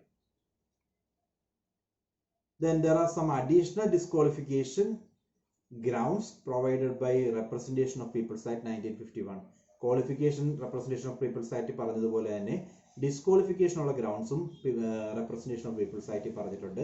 ഓരോന്നായിട്ട് നമുക്ക് നോക്കാം. ആദ്യമായിട്ട്, he must not have been found guilty of certain election offenses or corrupt practices in the election. ഇലക്ഷനുമായിട്ട് ബന്ധപ്പെട്ട് എന്തെങ്കിലും ഒരു ഒഫൻസസിൽ ഇദ്ദേഹം പ്രതിയാകാൻ പാടില്ല. അല്ലെങ്കിൽ ഇലക്ഷനിലെ കറപ്റ്റ് പ്രാക്ടീസുമായി ബന്ധപ്പെട്ട്, ഇലക്ഷനുമായി ബന്ധപ്പെട്ട് വരുന്ന എന്തെങ്കിലും കറപ്റ്റ് പ്രാക്ടീസ്, അതുമായി ബന്ധപ്പെട്ട് ഇൻഡിവിജ്വലിനെ പ്രതിയാക്കാൻ പാടില്ല. പ്രതിയാണെന്ന് പ്രൂവ് ചെയ്തിട്ടുണ്ടെങ്കിൽ ആ ഇൻഡിവിജ്വലിനെ പിന്നീട് കണ്ടിന്യൂ ചെയ്യാൻ പറ്റില്ല, ഡിസ്ക്വാളിഫൈഡ് ആവും. രണ്ടാമതായിട്ട്, he must not have been convicted for any offenses resulting in imprisonment for 2 or more years. 2 അധികം വർഷങ്ങൾ ഇംപ്രിസൺമെന്റ് വന്നിട്ടുള്ള ഒരു കേസിലും അദ്ദേഹം പ്രതിയാകാൻ പാടില്ല. 2 വർഷത്തിൽ കൂടുതൽ ഇംപ്രിസൺമെന്റ് വിധിച്ചിരിക്കുന്ന ഒരു ഇൻഡിവിജ്വൽ ആണെങ്കിൽ അദ്ദേഹത്തിന് ഡിസ്ക്വാളിഫൈ ചെയ്യേണ്ടി വരും. ദെൻ പ്രിവെന്റീവ് ഡിറ്റൻഷൻ ലോസ് ഇവിടെ അപ്ലൈ ചെയ്യില്ല. ഓർഡിനറി ലോസ് പ്രകാരമുള്ള ഇത്തരത്തിലുള്ള വെഡിറ്റ് പ്രകാരമേ സാധിക്കുള്ളൂ. പ്രിവെന്റീവ് ഡിറ്റൻഷൻ എന്നുള്ള രീതിയിൽ EMBയെ തൽക്കാലത്തേക്ക് തടവിൽ വെച്ചിട്ടുണ്ടെങ്കിൽ അത് ഒരിക്കലും ഒരു ഡിസ്ക്വാളിഫിക്കേഷൻ ഗ്രൗണ്ട് ആകില്ല. ഓക്കെ, 2 ഗ്രൗണ്ടാണ് നമ്മൾ പറഞ്ഞത് റെപ്രസെന്റേഷൻ ഓഫ് പീപ്പിൾസ് ആക്ട് പ്രകാരം. ഒന്നാമത്തെ ഗ്രൗണ്ട് എന്ന് പറയുന്നത് ഇലക്ഷനുമായി റിലേറ്റ് ചെയ്തിരിക്കുന്ന ഏതെങ്കിലും ഒരു ഒഫൻസ് അല്ലെങ്കിൽ ഇലക്ഷനിലെ കറപ്റ്റ് പ്രാക്ടീസസ്, അതിൽ ഇദ്ദേഹം ഗിൽറ്റി ആണെന്ന് പ്രൂവ് ചെയ്ത് കഴിഞ്ഞാൽ MP സ്ഥാനം നഷ്ടമാകും. രണ്ടാമതായിട്ട് പറയുന്നത്, ഏതെങ്കിലും ഒരു കേസുമായി ബന്ധപ്പെട്ട് ഇദ്ദേഹം കൺവിക്റ്റ് ചെയ്യപ്പെടുന്നു, 2 വർഷത്തിലധികം തടവിലാക്കപ്പെടുന്നു. സോ 2 വർഷത്തിൽ കൂടുതലുള്ള ഇംപ്രിസൺമെന്റ് ആണ്, മിനിമം 2 വർഷമാണ്. അതിൽ കൂടുതൽ ഇംപ്രിസൺമെന്റ് വന്നു കഴിഞ്ഞാൽ ഇദ്ദേഹത്തിന്റെ MP സ്ഥാനം നഷ്ടമാകും. ദെൻ അതോടൊപ്പം കൂടി ചേർത്ത് ഓർക്കേണ്ടത്, പ്രിവെന്റീവ് ഡിറ്റൻഷൻ ആണ് ഇദ്ദേഹത്തിന് വരുന്നതെങ്കിൽ അത് ഒരു ഗ്രൗണ്ട് ആയിരിക്കില്ല ഡിസ്ക്വാളിഫിക്കേഷന്. പ്രിവെന്റീവ് ഡിറ്റൻഷൻ ബേസിൽ ഡിസ്ക്വാളിഫൈ ആവില്ല, അദ്ദേഹത്തിന് കണ്ടിന്യൂ ചെയ്യാം. മൂന്നാമതായിട്ട്, he must not have failed to lodge an account of his election expenses within time. Election commission election നടന്നു കഴിഞ്ഞാൽ ഉടനെ തന്നെ ഒരു നിശ്ചിത സമയത്തിനുള്ളിൽ അദ്ദേഹത്തിന്റെ ഇലക്ഷൻ എക്സ്പെൻഡിച്ചർ എല്ലാം കാണിക്കാൻ പറയും. സോ ആ നിശ്ചിത സമയത്തിനുള്ളിൽ ഇലക്ഷൻ എക്സ്പെൻഡിച്ചർ കാണിക്കാൻ സാധിച്ചില്ലെങ്കിൽ ഈ ഇൻഡിവിജ്വൽ ഡിസ്ക്വാളിഫൈഡ് ആവും. ഓക്കെ, ഇലക്ഷനുമായിട്ട് ബന്ധപ്പെട്ട് ഒരു MPക്ക് മുടക്കാവുന്ന ഒരു സീലിംഗ് ഉണ്ട്. ഇത്ര എമൗണ്ട് വരെ മാത്രമേ സ്പെൻഡ് ചെയ്യാൻ സാധിക്കുള്ളൂ.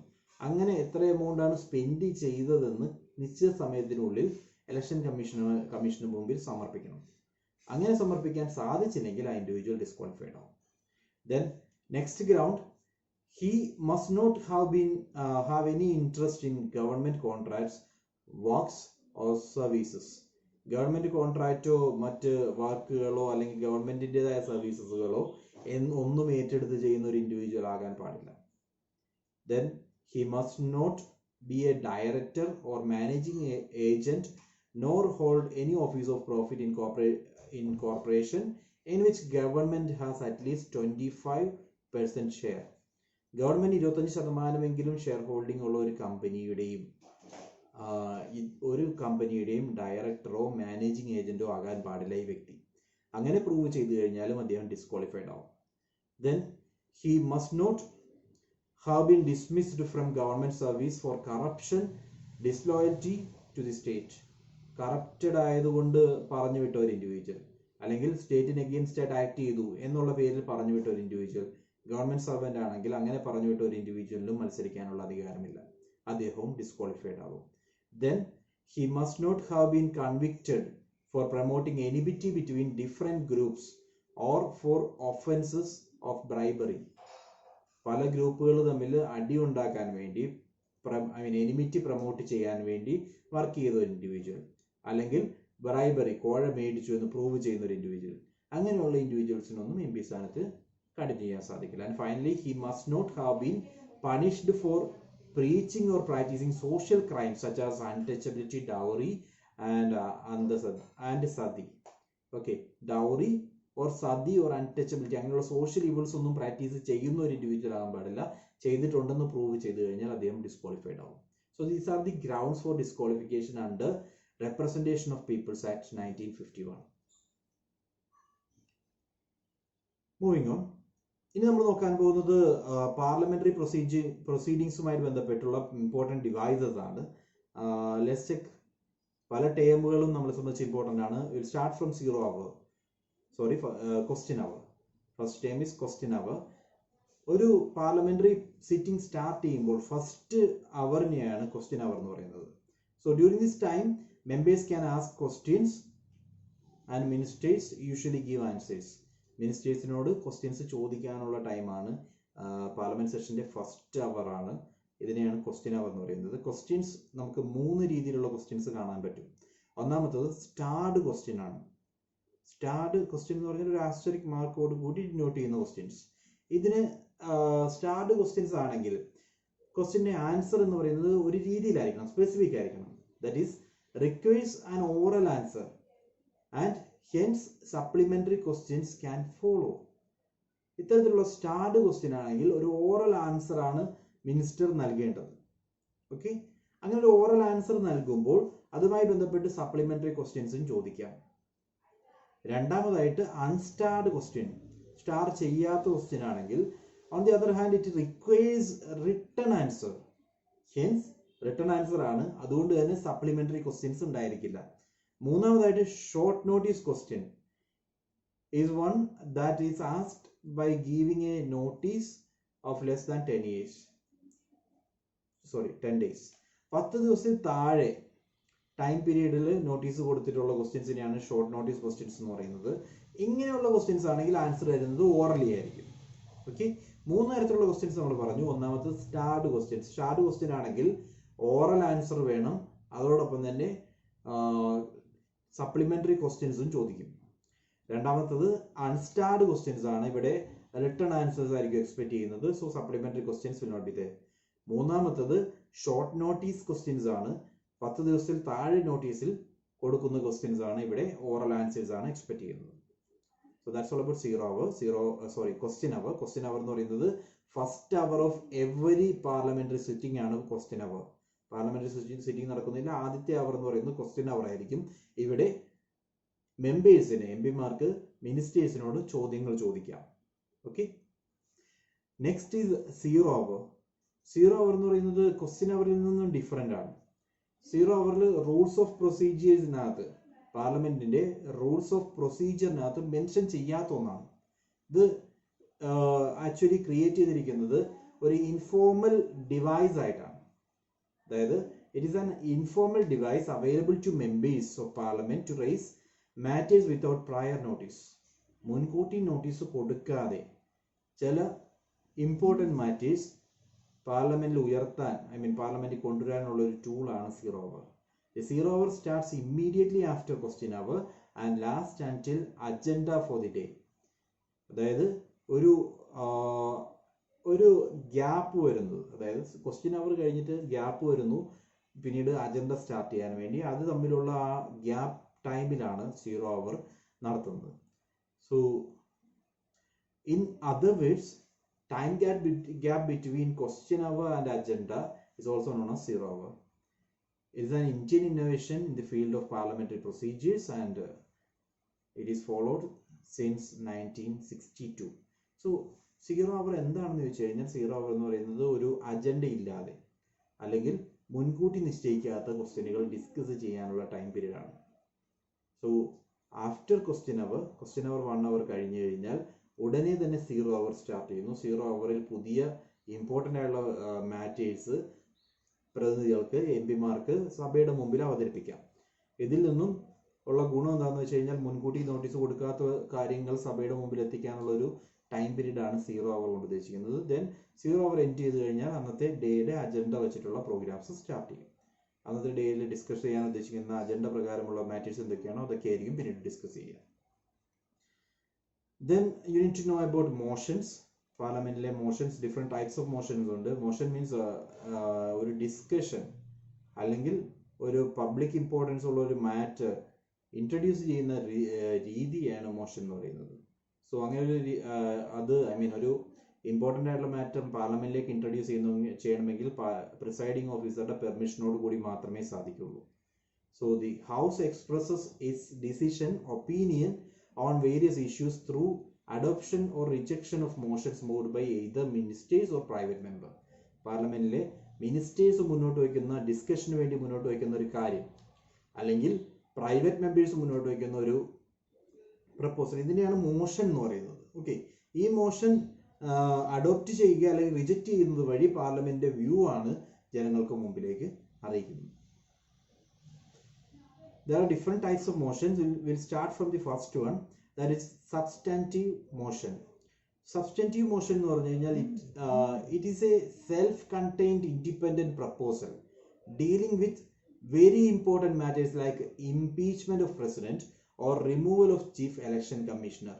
So substantive motion എന്ന് പറഞ്ഞു കഴിഞ്ഞാൽ ഇതൊരു ഇമ്പോർട്ടൻറ്റ് മാറ്ററുമായി ബന്ധപ്പെട്ട് അല്ലെങ്കിൽ ഇപ്പോൾ തന്നെ നമ്മൾ കൈകാര്യം ചെയ്യണം, ഇമ്പോർട്ടൻ്റ് ആണ്, ഒരു ഇമ്മീഡിയറ്റ് റെലവൻസ് ഉള്ള ജെനുവിൻ ആയിട്ടുള്ള ഒരു കാര്യത്തെ പറ്റി ഫൈനലൈസ് ചെയ്യാൻ വേണ്ടി അതുമായി ബന്ധപ്പെട്ട് വരുന്ന മോഷനെയാണ് സബ്സ്റ്റൻറ്റീവ് മോഷൻ എന്ന് പറയുന്നത്. ലൈക്ക് ഇംപീച്ച്മെന്റ് ഓഫ് പ്രസിഡന്റ് അല്ലെങ്കിൽ ഇലക്ഷൻ കമ്മീഷണറെ പുറത്താക്കുക, റിമൂവൽ ഓഫ് ഇലക്ഷൻ കമ്മീഷണർ, ഇങ്ങനെയുള്ള ഇമ്പോർട്ടൻറ്റ് കാര്യങ്ങൾ, ആ ഇമ്പോർട്ടൻറ്റ് കാര്യങ്ങളുമായി ബന്ധപ്പെട്ട് വരുന്ന മോഷൻസ് ആണ് actually substantive motions. Second type is substitute motion. It is a motion that moved in substitution of the original motion and proposes an alternative to it.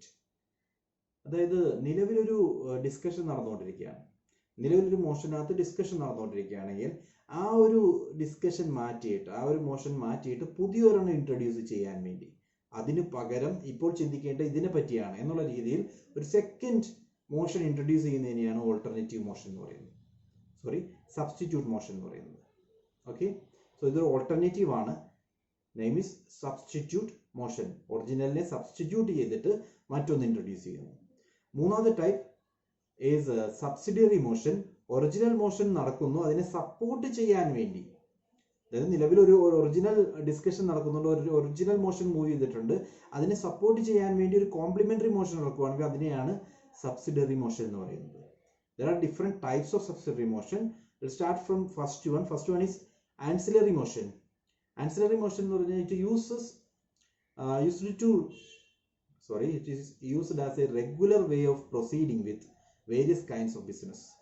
So നമ്മളുടെ general concept അല്ലെങ്കിൽ പല കാര്യങ്ങൾ പല രീതിയിൽ ചെയ്യേണ്ടി വരും. ഇങ്ങനെ പല രീതിയിൽ ചെയ്യാൻ വേണ്ടി റെഗുലർ പ്രൊസീജിയറുമായി ബന്ധപ്പെട്ട് നടക്കുന്ന, അതായത് ഒറിജിനൽ ബില്ലിൽ ഡിസ്കഷൻ നടത്താൻ വേണ്ടി ഇൻട്രൊഡ്യൂസ് ചെയ്യുന്ന സബ്സിഡിയറി ടൈപ്പ് ഓഫ് ബില്ലിനെയാണ് നമ്മൾ ആൻസിലറി മോഷൻ എന്ന് പറയുന്നത്. ഓക്കെ, നമ്മൾ ഇതുവരെ പറഞ്ഞ മോഷൻസ് എടുക്കുകയാണെങ്കിൽ ഒന്നാമത് സബ്സ്റ്റാൻറ്റീവ് മോഷൻ, സബ്സ്റ്റാൻഷ്യൽ ഇമ്പോർട്ടൻസ് ഉള്ള മാറ്റേഴ്സിനകത്ത് ഡിസ്കഷൻസ് നടത്താൻ വേണ്ടിയാണ് സബ്സ്റ്റാൻറ്റീവ് മോഷൻ ഇൻട്രൊഡ്യൂസ് ചെയ്യുന്നത്. രണ്ടാമതായിട്ട് സബ്സ്റ്റിറ്റ്യൂട്ട് മോഷൻ, നിലവിലുള്ള മോഷനെ മാറ്റിയിട്ട് പുതിയൊരെണ്ണം ഇൻട്രൊഡ്യൂസ് ചെയ്യുന്നു. മൂന്നാമതായിട്ട് സബ്സിഡിയറി മോഷൻ, നിലവിലൊരു ഡിസ്കഷൻ നടക്കുന്നുണ്ട്, അതിനെ സപ്പോർട്ട് ചെയ്യാൻ വേണ്ടി, ലൈക്ക് സപ്പോർട്ട് ചെയ്യാന്ന് പറഞ്ഞു കഴിഞ്ഞാൽ അതിന്റെ പ്രൊസീജിയർ എങ്ങനെയായിരിക്കണം, അങ്ങനെ പറഞ്ഞു കഴിഞ്ഞാൽ അത് ആൻസിലറി മോഷൻ ആണ്. Versus superseding motion means it is moved in the course of debate on another issue which seeks to supersede the issue. അതായത് നമ്മളിപ്പോൾ ഒരു ഡിസ്കഷൻ നടന്നുകൊണ്ടിരിക്കുകയാണ്, ആ ഡിസ്കഷനുമായി ബന്ധപ്പെട്ട് വന്നപ്പോൾ there is a some another matter, അതുമായി ബന്ധപ്പെട്ട് മറ്റൊരു മാറ്ററിൽ ചർച്ച നടത്തിയാൽ മാത്രമേ ഇതിനൊരു സൊല്യൂഷൻ കണ്ടെത്താൻ സാധിക്കുകയുള്ളൂ എന്ന് തോന്നുന്നു. ഓക്കെ, അങ്ങനെ ഒരു സിറ്റുവേഷൻ ചിന്തിക്കുക. ഫസ്റ്റ് ഇഷ്യൂമായി ബന്ധപ്പെട്ട്, ഇമ്പോർട്ടൻറ്റ് ഇഷ്യൂമായി ബന്ധപ്പെട്ട് ഡിസ്കഷൻ നടക്കുകയാണ്, ഇതിനകത്ത് ഫൈനൽ ഡിസിഷൻ എടുക്കണമെങ്കിൽ മറ്റൊരു സെക്കൻഡറി ആയിട്ടുള്ള ഒരു ഇഷ്യൂ കൂടി ചർച്ച ചെയ്തേ സാധിക്കുകയുള്ളൂ. അങ്ങനെ ഒരു സിറ്റുവേഷൻ, ആ സെക്കൻഡറി ഇഷ്യൂവിനെയാണ് സൂപ്പർസീഡിംഗ് മോഷൻ എന്ന് പറയുന്നത്. സോ ആ സൂപ്പർസീഡിംഗ് മോഷന്റെ കാര്യത്തിൽ ഡിസ്കഷൻ കഴിഞ്ഞാൽ മാത്രമേ നമ്മളുടെ പ്രൈമറി മോഷന് ഒരു ഡിസിഷൻ എടുക്കാൻ സാധിക്കുകയുള്ളൂ. ഓക്കെ, സോ സോ ഫസ്റ്റ് നമ്മൾ പറഞ്ഞത് സബ്സിഡറി മോഷനിലെ ഫസ്റ്റ് ടൈപ്പ് ആൻസിലറി മോഷൻ ആണ്, റെഗുലർ റണ്ണിങ്ങുമായി ബന്ധപ്പെട്ട്. സൂപ്പർസീഡിംഗ് മോഷൻ ഒരു സെക്കൻഡ് മാറ്റർ ആണ്. ആ സെക്കൻഡ് മാറ്റർ ഡിസ്കസ് ചെയ്തിട്ട് മാത്രമേ മുന്നോട്ട് നമുക്ക് പോകാൻ സാധിക്കുകയുള്ളൂ. അതിനെയാണ് സൂപ്പർസീഡിംഗ് മോഷൻ എന്ന് പറയുന്നത്. മൂന്നാമത്തത് അമെൻമെന്റ്, അതായത് സബ്സിഡറി മോഷന്റെ മൂന്നാമത്തെ ടൈപ്പാണ് അമെൻമെന്റ്. It seeks to modify or substitute the part of original motion. നിലവിലുള്ള ഒറിജിനൽ മോഷനിലെ ഏതെങ്കിലും ഒരു പാർട്ട് മോഡിഫൈ ചെയ്യുക, അല്ലെങ്കിൽ ഏതെങ്കിലും ഒരു പാർട്ട് മാറ്റിയിട്ട് മറ്റൊന്ന് ഇൻട്രൊഡ്യൂസ് ചെയ്യുക. ഇങ്ങനെയുള്ള സിറ്റുവേഷൻസിലാണ് അമെൻമെന്റ് മോഷൻ ഇൻട്രൊഡ്യൂസ് ചെയ്യുന്നത്. ഓക്കെ, സോ നമ്മൾ ആദ്യം പറഞ്ഞ മോഷൻസിനെ 3 ടൈപ്പായിട്ട് നമുക്ക് പറയാം. ഒന്നാമത്തത് സബ്സ്റ്റൻറ്റീവ്, ഒരു ഇമ്പോർട്ടൻറ്റ് മാറ്റർ, സബ്സ്റ്റാൻഷ്യൽ ഇമ്പോർട്ടൻസ് ഉള്ള ഒരു മാറ്ററുമായി ബന്ധപ്പെട്ട് വരുന്ന മോഷനാണ് സബ്സ്റ്റൻറ്റീവ്. രണ്ടാമതായിട്ട് സബ്സ്റ്റിറ്റ്യൂട്ട്, നിലവിലുള്ള ഒരു മോഷനെ മാറ്റിയിട്ട് അതിന് പകരം മറ്റൊന്ന് ഇൻട്രൊഡ്യൂസ് ചെയ്യുന്നു. മൂന്നാമത്തത് സബ്സിഡിയറി, ഒരു ഒറിജിനൽ മോഷൻ ഉണ്ട്, അത് നടത്താൻ വേണ്ടി ആ ഒറിജിനൽ മോഷൻ റണ്ണിങ്ങുമായി ബന്ധപ്പെട്ട് നമ്മൾ ഇൻട്രൊഡ്യൂസ് ചെയ്യുന്ന സബ് മോഷൻസ് ആണ്. അതിനെയാണ് സബ്സിഡിയറി മോഷൻ എന്ന് പറയുന്നത്. ഇത് 3ആയിട്ട് നമുക്ക് ഡിവൈഡ് ചെയ്യാം. ഒന്ന് ആൻസിലറി മോഷൻ ആണ്. ഓക്കെ, ഒന്ന് ആൻസിലറി മോഷൻ ആണ്. ആൻസിലറി മോഷൻ എന്ന് പറഞ്ഞാൽ റെഗുലർ പ്രാക്ടീസും റെഗുലർ റണ്ണിങ്ങുമായി ബന്ധപ്പെട്ട്, റെഗുലർ പ്രൊസീഡിങ്ങുമായി ബന്ധപ്പെട്ട് വരുന്ന മോഷൻസ്. ദെൻ രണ്ടാമത്തത് സൂപ്പർസീഡിംഗ് മോഷൻസ്. ഒറിജിനൽ മോഷന്റെ ഡിസ്കഷൻ കണ്ടിന്യൂ ചെയ്യണമെങ്കിൽ നമുക്ക് മറ്റൊന്നിനെ പറ്റി ഡിസ്കസ് ചെയ്താലേ സാധിക്കുകയുള്ളൂ. അങ്ങനെയുള്ള സിറ്റുവേഷനിലാണ് സൂപ്പർസീഡിംഗ് മോഷൻസ് വരുന്നത്. മൂന്നാമത്തത് അമെൻമെന്റ് മോഷൻ ആണ്. അമെൻമെന്റ്, നിലവിലുള്ള ഒറിജിനൽ മോഷനെ നമ്മൾ അമെൻഡ് ചെയ്യുന്നു, അതിന്റെ ഏതെങ്കിലും ഒരു പ്രൊവിഷൻ മാറ്റിയിട്ട് മറ്റൊന്ന് ഇൻട്രൊഡ്യൂസ് ചെയ്യുന്നു. ഇതിനെയാണ് അമെൻമെന്റ് മോഷൻ എന്ന് പറയുന്നത്. Next is closure motion. Closure motion means it is a motion moved by a member to cut short the debate on a particular matter before the house. ഹൗസിൽ ഇപ്പോൾ ഡിസ്കഷൻ നടക്കുന്ന ഏതെങ്കിലും ഒരു മാറ്ററിൽ നമുക്ക് ഇവിടെ കൊണ്ട് നിർത്താം, അല്ലെങ്കിൽ ഈ ഡിസ്കഷൻ ഇത്രയും വലിഞ്ഞു പോകേണ്ട കാര്യമില്ല, അതൊന്ന് കട്ട് ഷോർട്ട് ചെയ്യണം എന്നുള്ള രീതിയിൽ ഏതെങ്കിലും ഒരു മെമ്പർ മുന്നോട്ട് വയ്ക്കാവുന്ന മോഷനെയാണ് ക്ലോഷർ മോഷൻ എന്ന് പറയുന്നത്. If the motion is approved by the house, debate is stopped forthwith and matter is put to vote. So ഇങ്ങനെ സിറ്റുവേഷൻ വന്നു കഴിഞ്ഞാൽ ഒരു MP ഇത്തരത്തിലുള്ള ക്ലോഷർ മോഷൻ മൂവ് ചെയ്ത് കഴിഞ്ഞാൽ ഒരു ഡിസ്കഷൻ നടക്കുന്ന ആ ബില്ലിന്റെ ഡിസ്കഷൻ അവിടെ കൊണ്ട് നിർത്തിയിട്ട് പിന്നീട് വോട്ടിങ്ങിലേക്ക്, നെക്സ്റ്റ് എന്ന് പറയുന്നത് വോട്ടിംഗ് ആണ്, വോട്ടിങ്ങിലേക്ക് പോകും. Okay, that is called closure motion. Closure motion പലതരത്തിലുണ്ട്. അതിൽ ഒന്നാമത്തെയാണ് simple closure. Simple closure means it is one when a member moves that the matter have been sufficiently discussed be now put to vote. അതായത് ഏതെങ്കിലും ഒരു മെമ്പർക്ക് തോന്നുവാണ് ഈ പറയുന്ന discussion ഇപ്പോൾ ഒരുപാട് ലെങ്തി ആയിട്ട് പോയി, സഫീഷ്യന്റ് ആയിട്ട് ഡിസ്കഷൻ കഴിഞ്ഞിട്ടുണ്ട്, ഇനി നമുക്കത് വോട്ടിങ്ങിന് വിടാം, അങ്ങനെ പറയുവാണെങ്കിൽ, അങ്ങനെ ഫീൽ ചെയ്തിട്ട് ഇൻട്രൊഡ്യൂസ് ചെയ്യുന്ന മോഷനെയാണ് സിമ്പിൾ ക്ലോഷർ മോഷൻ എന്ന് പറയുന്നത്. ക്ലിയർ? ക്ലോഷർ മോഷൻ എന്ന് പറയുന്നത് ഡിസ്കഷൻ നടന്നുകൊണ്ടിരിക്കുന്ന ഒരു മാറ്റർ എൻഡ് ചെയ്യിപ്പിക്കാൻ വേണ്ടിയുള്ള മൂവ്മെന്റ് ആണ്. സോ ആ മോഷൻ ഇൻട്രൊഡ്യൂസ് ചെയ്യുമ്പോൾ there are different types. അതിൽ ഒന്നാമത്തെയാണ് സിമ്പിൾ ക്ലോഷർ. മീൻസ് ഇതുവരെ ഡിസ്കസ് ചെയ്തത് മതി, ലെറ്റ്സ് വൈൻഡ് അപ്പ് എന്നുള്ള രീതിയിൽ ഇനി അങ്ങോട്ടേക്ക് വോട്ടിങ്ങിലേക്ക് പോവാം, ഡിസ്കഷൻസ് എല്ലാം കഴിഞ്ഞു, അതിന് ഒരുപാട് ടൈം ഡിസ്കസ് ചെയ്ത് കഴിഞ്ഞു, ഇനി നമുക്ക് വോട്ടിംഗ് ആണ് വേണ്ടത് എന്നുള്ള രീതിയിൽ മുന്നോട്ട് വയ്ക്കുന്നതാണ് സിമ്പിൾ ക്ലോഷർ. രണ്ടാമത്തെ type closure by compartments. Closure by compartments. Closure by compartments എന്ന് പറഞ്ഞു കഴിഞ്ഞാൽ the clauses of a bill or lengthy resolution are grouped into parts before the commencement of the debate. The debate covers part as a whole and the entire part is put to vote. So closure by compartment means ഒരു lengthy ആയിട്ടുള്ള discussion ആണ് നടക്കുന്നത്, lengthy ആയിട്ടുള്ള resolution ആണ് ഇപ്പോൾ move ചെയ്തിട്ടുള്ളത്. ആ lengthy ആയിട്ടുള്ള റെസൊല്യൂഷനെ ചെറിയ ചെറിയ പാർട്ടുകളായിട്ട് ഡിവൈഡ് ചെയ്യുന്നു. പാർട്ടുകളായിട്ട് ഒരു ചെറിയ പോർഷൻ, അതിന്റെ ഒരു ഡിസ്കഷന്റെ ഒരു ചെറിയ പോർഷൻ എടുക്കുന്നു, അത് ഡിസ്കസ് ചെയ്യുന്നു. സോ പല പോർഷൻസ് ഡിസ്കസ് ചെയ്ത് കഴിഞ്ഞപ്പോൾ ഇനി അങ്ങോട്ടേക്ക് വോട്ടിങ്ങിന് പോവാം, എല്ലാ പോർഷൻസും എടുത്ത് ഡിസ്കസ് ചെയ്യേണ്ട കാര്യമില്ല, ഇനി നമുക്ക് വോട്ടിംഗ് ആണ് വേണ്ടത് എന്നുള്ള രീതിയിൽ ക്ലോഷർ ചെയ്യുകയാണെങ്കിൽ അതിനെയാണ് ക്ലോഷർ ബൈ കമ്പാർട്ട്മെന്റ് എന്ന് പറയുന്നത്. സോ ഒരു പോർഷൻ കംപ്ലീറ്റ് ചെയ്യുന്നു, അത് ക്ലോസ് ചെയ്യുന്നു, ദെൻ അടുത്ത പോർഷനിലേക്ക് പോകുന്നു, അത് കംപ്ലീറ്റ് ചെയ്യുന്നു, അത് ക്ലോസ് ചെയ്യുന്നു. ആ രീതിയിലുള്ള ഒരു മൂവ്മെന്റ് ആണെങ്കിൽ അതിനെയാണ് ക്ലോഷർ ബൈ കമ്പാർട്ട്മെന്റ് എന്ന് പറയുന്നത്. രണ്ട് ടൈപ്പ് നമ്മൾ പറഞ്ഞു ക്ലോഷർ മോഷനുമായി ബന്ധപ്പെട്ട്. ഒന്നാമത്തെ സിമ്പിൾ ക്ലോഷർ ആണ്, ഡിസ്കഷൻ മതി, ഇനി നമുക്ക് അതിന്റെ വോട്ടിങ്ങുമായിട്ട് ബന്ധപ്പെട്ടുള്ള കാര്യങ്ങൾ ചെയ്യാം. ദെൻ ഒരു ലെങ്തി ആയിട്ടുള്ള റെസൊല്യൂഷൻ ആണെങ്കിൽ അത് കംപ്ലീറ്റ്ലി വായിച്ച് കംപ്ലീറ്റ്ലി മനസ്സിലാക്കി ഡിസ്കഷൻ നടത്താൻ വേണ്ടി ഒരുപാട് ടൈം വേണമെങ്കിൽ ആ ലെങ്തി റെസൊല്യൂഷനെ നമ്മൾ പല പാർട്ടുകളായിട്ട് ഡിവൈഡ് ചെയ്യുന്നു. ഒരു പോർഷൻ ഡിസ്കസ് ചെയ്യുന്നു, അത് വോട്ടിങ്ങിന് ഇടുന്നു. അങ്ങനെയുള്ളൊരു ക്ലോഷർ മോഷനാണ് ക്ലോഷർ ബൈ കമ്പാർട്ട്മെന്റ്. മൂന്നാമത്തെ type kangaroo closure. Kangaroo closure means under this type only important clauses are taken up for debate and voting, and the intervening clauses are skipped over and taken as passed. So kangaroo motion ആണെങ്കിൽ irrelevant ആയിട്ടുള്ള closes avoid ചെയ്യുക, ഏറ്റവും important ആയിട്ടുള്ള provisions മാത്രം ചർച്ചയ്ക്ക് വയ്ക്കുക, ബാക്കിയുള്ള provisions എല്ലാം പാസ്സായതായിട്ട് അങ്ങ് ട്രീറ്റ് ചെയ്യുക. ഓക്കെ, സോ ഇമ്പോർട്ടൻ്റ് ആയിട്ടുള്ള പ്രൊവിഷൻസിൽ ഡിസ്കഷൻസും ഡിബേറ്റും നടക്കുന്നു. ദെൻ അതിൻ്റെ ഇമ്പോർട്ടൻ്റ് അല്ലാത്ത പോർഷൻസ് എല്ലാം ഓട്ടോമാറ്റിക്കലി പാസ്സാവുന്നതായിട്ട് വരുന്നു. ഇതിനെയാണ് കങ്കാരു മോഷൻ എന്ന് പറയുന്നത്. Last is guillotine motion. Guillotine motion means it is one when the undiscussed clauses of a bill or resolution are also put to vote along with the discussed one due to want of time. Time enough അല്ലാത്തതുകൊണ്ട്, time sufficient ആയിട്ട് ഇല്ലാത്തത് കൊണ്ട് നമ്മൾ discuss ചെയ്ത portions വോട്ടിങ്ങിന് ഇടുന്നതോടൊപ്പം തന്നെ അൺഡിസ്കസ്ഡ് portions കൂടി വോട്ടിങ്ങിന് ഇടുന്നു. ഇനി അങ്ങോട്ടേക്ക് ഫർദർ ഡിസ്കഷൻ ആവശ്യമില്ല, നമുക്ക് വോട്ട് ചെയ്ത് കാര്യങ്ങൾ തീരുമാനിക്കാം. ഇതിനെയാണ് ഗാലറ്റൈൻ മോഷൻ എന്ന് പറയുന്നത്. Okay, there are 4 types. Closure motion 4 ടൈപ്പിൽ നമുക്ക് ഡിവൈഡ് ചെയ്യാം. ഒന്നാമത്തെയാണ് സിമ്പിൾ ക്ലോഷർ, കംപ്ലീറ്റ്ലി നമ്മൾ വൈൻഡ് അപ്പ് ചെയ്യുന്നു, ഡിസ്കഷൻ സഫീഷ്യൻ്റ് ആയിട്ട് നടന്നു എന്നുള്ളത് കൊണ്ട്. Closure by compartment, different division നമ്മൾ നടത്തിയതിനു ശേഷം ഓരോ പോർഷനായിട്ട് ക്ലോസ് ചെയ്യുന്ന പ്രോസസ്. ദെൻ കങ്കാരു ക്ലോഷർ, നമ്മൾ റെലവൻ്റ് ആയിട്ടുള്ള പോർഷൻസ് മാത്രം ഡിസ്കസ് ചെയ്യുന്നു, ബാക്കിയുള്ളത് പാസ്സായതായിട്ട് കരുതുന്നു. ഗലറ്റൻ ക്ലോഷർ ആണെങ്കിൽ ഡിസ്കസ്ഡ് പോർഷൻസ് എല്ലാം പാസ്സാകുന്നതോടൊപ്പം തന്നെ അൺഡിസ്കസ്ഡ് ക്ലോസസും പാസ്സാക്കി വിടുന്നു, because of insufficiency of time നമ്മുടെ കയ്യിലില്ല ഡിസ്കസ് ചെയ്യാൻ എന്നുള്ള രീതിയിൽ പാസ്സാക്കി വിടുന്നു.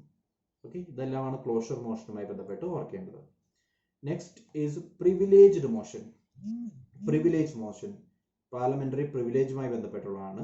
It is concerned with breach of parliamentary privileges by a minister. Parliamentary privileges breach ചെയ്തു എന്നുള്ള സിറ്റുവേഷനിൽ ഇൻട്രൊഡ്യൂസ് ചെയ്യുന്ന മോഷനാണ് പ്രിവിലേജ് മോഷൻ. പാർലമെന്ററി പ്രിവിലേജസ്, എം പിമാർക്കുള്ള പാർലമെന്ററി പ്രിവിലേജസ് ബ്രീച്ച് ചെയ്തു എന്ന സിറ്റുവേഷനിൽ ഇൻട്രൊഡ്യൂസ് ചെയ്യുന്ന മോഷനാണ് privilege motion. It is moved by a member when he feels that a minister has committed breach of privilege of the house or one or more of its members by withholding the fact of a case or by giving wrong or distorted fact.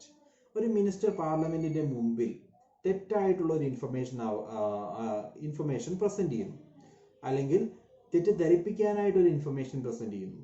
ഇത് parliament പ്രിവിലേജിനെ violate ചെയ്യുകയാണ് എന്ന് കാണിച്ചുകൊണ്ട് ഒരു movement എന്നൊരു motion ഒരു member ഇറക്കുവാണെങ്കിൽ അതിനെയാണ് privilege motion എന്ന് പറയുന്നത്.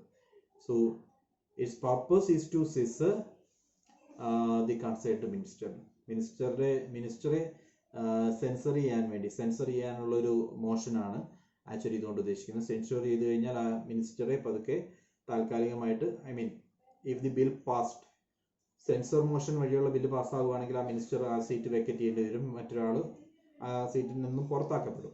ഓക്കെ, സോ ഇതാണ് പ്രിവിലേജ് മോഷനുമായി ബന്ധപ്പെട്ട് ഓർക്കേണ്ടത്. പ്രിവിലേജ് വയലേറ്റ് ചെയ്തു എന്നുള്ള ബേസിൽ ഏതെങ്കിലും ഒരു മെമ്പർ ഒരു മോഷൻ ഇൻട്രൊഡ്യൂസ് ചെയ്യുകയാണെങ്കിൽ അതാണ് privilege motion. The next is calling attention motion. Calling attention motion means it is introduced by the parliament, introduced in the parliament by a member to call the attention of minister to a matter of urgent public importance and to seek authoritative statement from him on that matter. അതായത് similar to zero അവർ പോലെ ഒരു public important ആയിട്ടുള്ള ഒരു മാറ്ററിലേക്ക് ശ്രദ്ധ കൊണ്ടുവരാൻ വേണ്ടി ഒരു member മിനിസ്റ്ററുടെ ശ്രദ്ധ അങ്ങോട്ടേക്ക് കൊണ്ടുവരാൻ വേണ്ടി ഇൻട്രൊഡ്യൂസ് ചെയ്യുന്ന മോഷനാണ് calling attention motion. For example, ഇപ്പോൾ ഒരു ഗ്രൂപ്പ് ഓഫ് പീപ്പിളിൻ്റെ, ഒരു സർക്കാർ ജീവനക്കാരുടെ എന്തെങ്കിലും ഒരു ഇഷ്യൂ എടുത്തിട്ടുണ്ട്, ഡിസ്കഷൻ നടക്കുന്നതായിട്ട് ബന്ധപ്പെട്ടല്ല, പക്ഷെ അതൊരു സിവിയർ ഇഷ്യൂ ആണ്, അതിനകത്ത് ഡിസ്കഷൻ നടത്തണം എന്നുള്ളൊരു സിറ്റുവേഷൻ വരുവാണെങ്കിൽ ആ ഡിസ്കഷൻ നടത്താൻ വേണ്ടി ഇൻട്രൊഡ്യൂസ് ചെയ്യുന്ന മോഷനാണ് കോളിംഗ് അറ്റൻഷൻ മോഷൻ. സോ ഇവിടെ ചെയ്യുന്നത് മിനിസ്റ്ററുടെ അറ്റൻഷൻ ആ മാറ്ററിലേക്ക് വിളിക്കുകയാണ്. ആ മാറ്ററിലേക്ക് ശ്രദ്ധ എത്തിപ്പിക്കാൻ വേണ്ടി, ആ മാറ്ററിനെ പറ്റി ചർച്ച ചെയ്യാൻ വേണ്ടി ഇൻട്രൊഡ്യൂസ് ചെയ്യുന്ന motion. Okay, like 0 hour it is also an Indian invention. ഇന്ത്യയിൽ മാത്രം കാണുന്ന ഒരു ടൈപ്പ് ഓഫ് മോഷനാണ് calling attention motion. 0 hour rule of procedure പറഞ്ഞിട്ടില്ലെങ്കിൽ calling attention motion rule of പ്രൊസീജിയറിനകത്ത് ക്ലിയർ ആയിട്ട് പറഞ്ഞിട്ടുണ്ട്. Okay, so it was calling attention motion. ഇതുവരെ ശ്രദ്ധ കിട്ടാത്ത ഒരു മാറ്റർ സഭയ്ക്ക് മുമ്പിൽ ഇൻട്രൊഡ്യൂസ് ചെയ്യാൻ വേണ്ടി, അല്ലെങ്കിൽ മിനിസ്റ്ററുടെ ശ്രദ്ധ ഒരു സബ്ജക്റ്റിലേക്ക് കൊണ്ടുവരാൻ വേണ്ടി ഇൻട്രൊഡ്യൂസ് ചെയ്യുന്ന മോഷനാണ് calling attention motion. Next is adjournment motion. It is introduced in the parliament to draw attention of the house to a definite matter of urgent public importance. Public importance ഇതുവരെയുള്ള ഡിസ്കഷൻസ് മാറ്റി വെച്ചിട്ട് discuss ചെയ്യേണ്ട ഒരു matter പാർലമെന്റിന് മുമ്പിൽ introduce ചെയ്യുന്നതിനെയാണ് അഡ്ജേൺമെന്റ് motion എന്ന് പറയുന്നത്. ഇതുവരെ ഡിസ്കസ് ചെയ്തുകൊണ്ടിരിക്കുന്ന മാറ്റർ മാറ്റി വെക്കുക, അതിനുശേഷം ഈ മാറ്ററിൽ ഡിസ്കഷൻ നടത്തുക. ഇങ്ങനെ ഒരു അഡ്ജേൺമെന്റ് മോഷൻ ഇൻട്രൊഡ്യൂസ് ചെയ്യണമെങ്കിൽ 50 മെമ്പേഴ്സ് എങ്കിലും എഗ്രി ചെയ്താൽ മാത്രമേ ഇത്തരത്തിലുള്ള മോഷൻ പാർലമെന്റിന് മുമ്പിൽ ഇൻട്രൊഡ്യൂസ് ചെയ്യാൻ സാധിക്കുകയുള്ളൂ.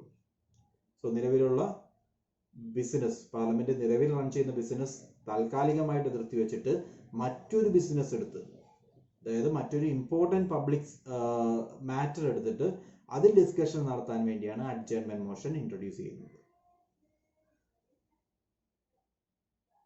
അഡ്ജേൺമെന്റ് മോഷന്റെ മാക്സിമം ടൈം എന്ന് പറയുന്നത് 2 hours and 30 minutes ആണ്. അതിനുള്ള ഡിസ്കഷൻ വൈൻഡ് അപ്പ് ചെയ്യണം. Next is no confidence motion. Article 75 clear ആയിട്ട് പറയുന്നുണ്ട്, it is the collective responsibility of executive towards parliament. So ministers ആയാലും കൗൺസിൽ ഓഫ് മിനിസ്റ്റേഴ്സ് ആയാലും പ്രൈം മിനിസ്റ്റർ ആയാലും അവരുടെ ഉത്തരവാദിത്തമാണ് പാർലമെന്റിന്റെ മുമ്പിൽ ഈ പറയുന്ന കാര്യങ്ങൾ, അവർ നടത്തിയ ഓരോ കാര്യങ്ങളും റിപ്പോർട്ട് ചെയ്യുക, അല്ലെങ്കിൽ അവർ നടത്തിയ ഓരോ കാര്യങ്ങളുമായി ബന്ധപ്പെട്ട് വരുന്ന ചോദ്യങ്ങൾക്ക് ഉത്തരം പറയുക എന്നുള്ളത്.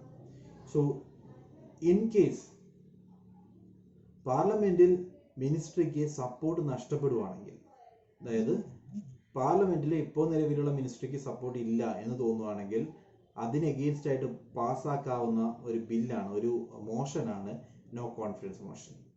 അതായത് നിലവിൽ പാർലമെന്റിലുള്ള എം പിമാർ ഭൂരിപക്ഷം ഇവരെ സപ്പോർട്ട് ചെയ്യുന്നില്ല, പാർലമെന്റിലുള്ള എം പിമാരിൽ ഭൂരിപക്ഷം ഒപ്പോസിഷനാണ് എന്ന് പ്രൂവ് ചെയ്യാൻ വേണ്ടിയുള്ള ഒരു മോഷൻ. ഇൻ ദാറ്റ് കേസ് അവിടെ ഒരു വോട്ടിംഗ് നടക്കും. വോട്ടിങ്ങിന് ശേഷം ഇൻ കേസ് മോഷൻ പാസ്സാവുകയാണെങ്കിൽ മിനിസ്ട്രി പുറത്താവും, മോഷൻ പാസ്സാവുന്നില്ലെങ്കിൽ മിനിസ്ട്രിക്ക് കണ്ടിന്യൂ ചെയ്യാം. ഇത്തരത്തിലൊരു നോൺ കോൺഫിഡൻസ് മോഷൻ ഇൻട്രൊഡ്യൂസ് ചെയ്യണമെങ്കിൽ 50 പേരെങ്കിലും, 50 എം പിമാരെങ്കിലും സപ്പോർട്ട് ചെയ്താൽ മാത്രമേ നോ കോൺഫിഡൻസ് മോഷൻ ഇൻട്രൊഡ്യൂസ് ചെയ്യാൻ സാധിക്കുകയുള്ളൂ. Next is censure motion. I already told you, censure motion എന്ന് പറയുന്നത് ഒരു എം പിക്കെതിരെ നടപടി എടുക്കാൻ വേണ്ടിയുള്ള മോഷനാണ്. So it's similar to no confidence motion. പക്ഷേ നോ കോൺഫിഡൻസ് മോഷൻ ടാർഗറ്റ് ചെയ്യുന്നത് എൻറ്റയർ മിനിസ്ട്രിയാണ്, വേറസ് സെൻസർ മോഷൻ ടാർഗറ്റ് ചെയ്യുന്നത് ഒരു മിനിസ്റ്ററെയാണ്. That is the difference. Okay, it should state the reason for the adoption of Lok Sabha. ഇവിടെ നമ്മൾ ഓർക്കേണ്ടതാണ്, സെൻസർ മോഷൻ ഇൻട്രൊഡ്യൂസ് ചെയ്തു എന്ന് പറഞ്ഞ് മിനിസ്ട്രി പിരിഞ്ഞുപോകേണ്ട ആവശ്യം വരുന്നില്ല. വേറസ് നോ കോൺഫിഡൻസ് മോഷൻ പാസ്സായി കഴിഞ്ഞ് കഴിഞ്ഞാൽ മിനിസ്ട്രി പിരിഞ്ഞു പോകേണ്ടി വരും, മിനിസ്ട്രി മൊത്തമായിട്ട് ഇല്ലാതെയാവും. സെൻസർ മോഷൻ ഒരു ഇൻഡിവിജ്വലിന് അഗെയിൻസ്റ്റ് ആണെങ്കിൽ നോ കോൺഫിഡൻസ് മോഷൻ എന്ന് പറയുന്നത് എൻറ്റയർ മിനിസ്ട്രിക്ക് അഗെയിൻസ്റ്റ് ആണ്. Okay, then next is motion of thanks.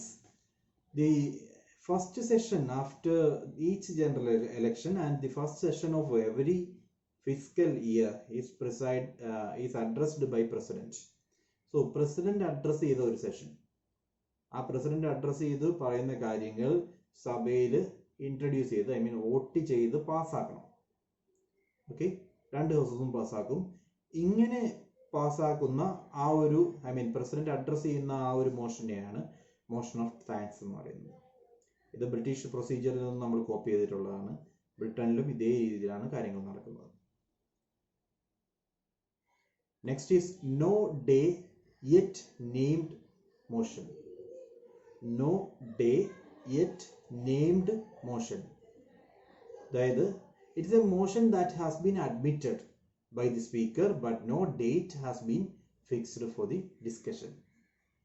ഒരു മോഷൻ അഡ്മിറ്റ് ചെയ്തിട്ടുണ്ട്, പക്ഷേ ആ മോഷനുമായി ബന്ധപ്പെട്ട് എന്താണ് ഡിസ്കഷൻ നടത്തേണ്ടത് എന്ന് ഡേറ്റ് ഫിക്സ് ചെയ്തിട്ടില്ല.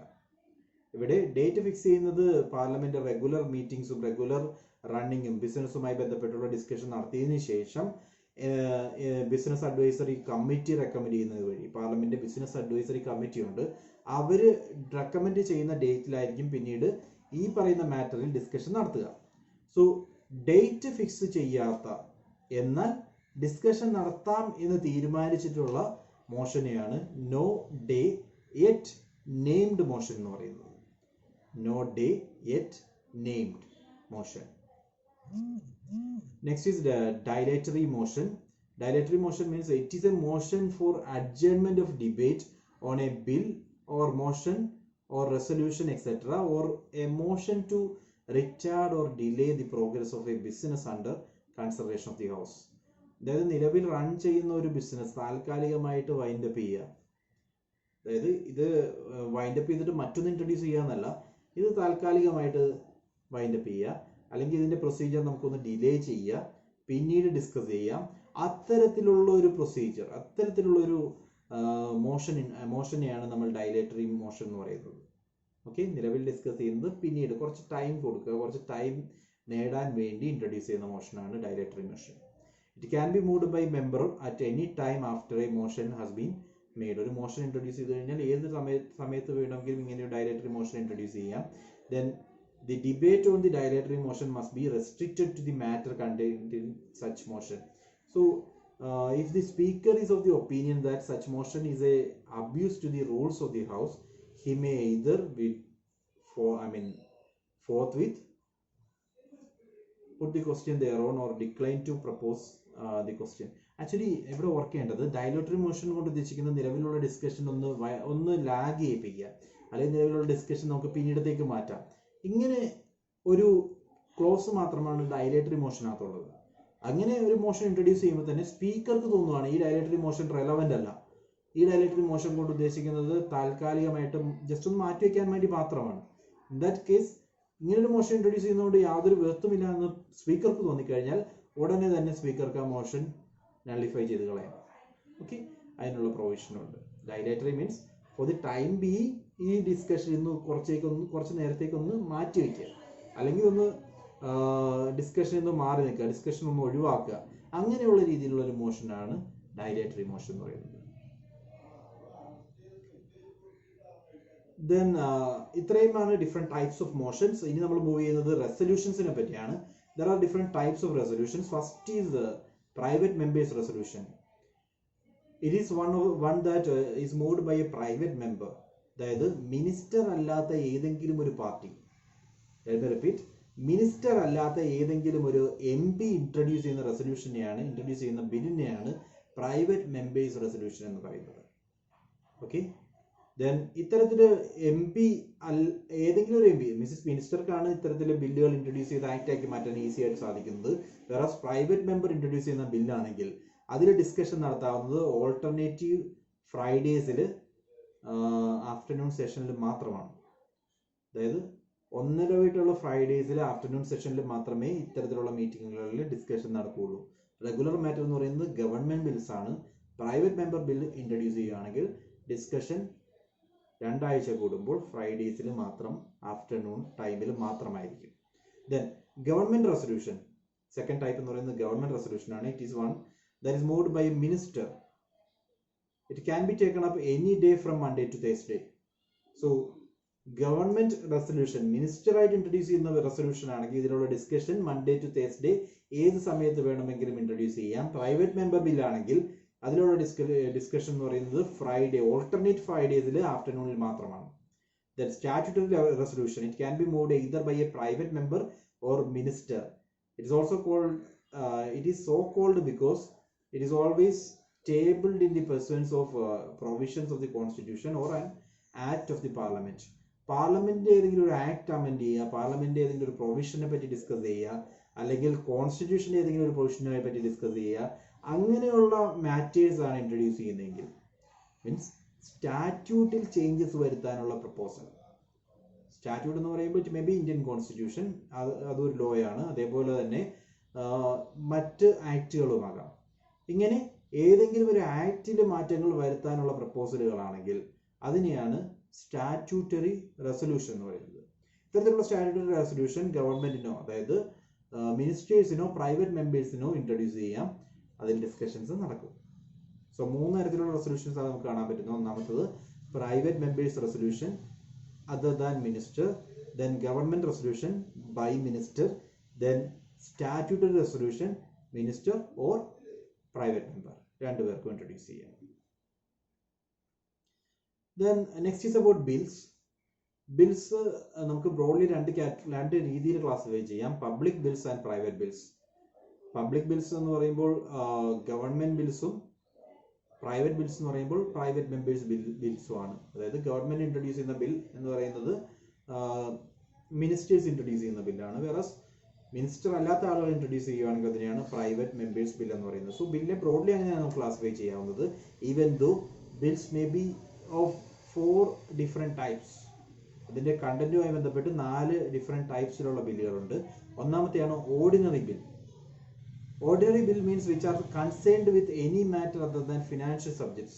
Financial subjects ആയിട്ട് ബന്ധമില്ലാത്ത, ഫിനാൻഷ്യൽ സബ്ജക്ട്സ് ആയിട്ട് കണക്ട് ചെയ്യാതെ വരുന്ന ബില്ലുകളെയാണ് ഓർഡിനറി ബിൽസ് എന്ന് പറയുന്നത്.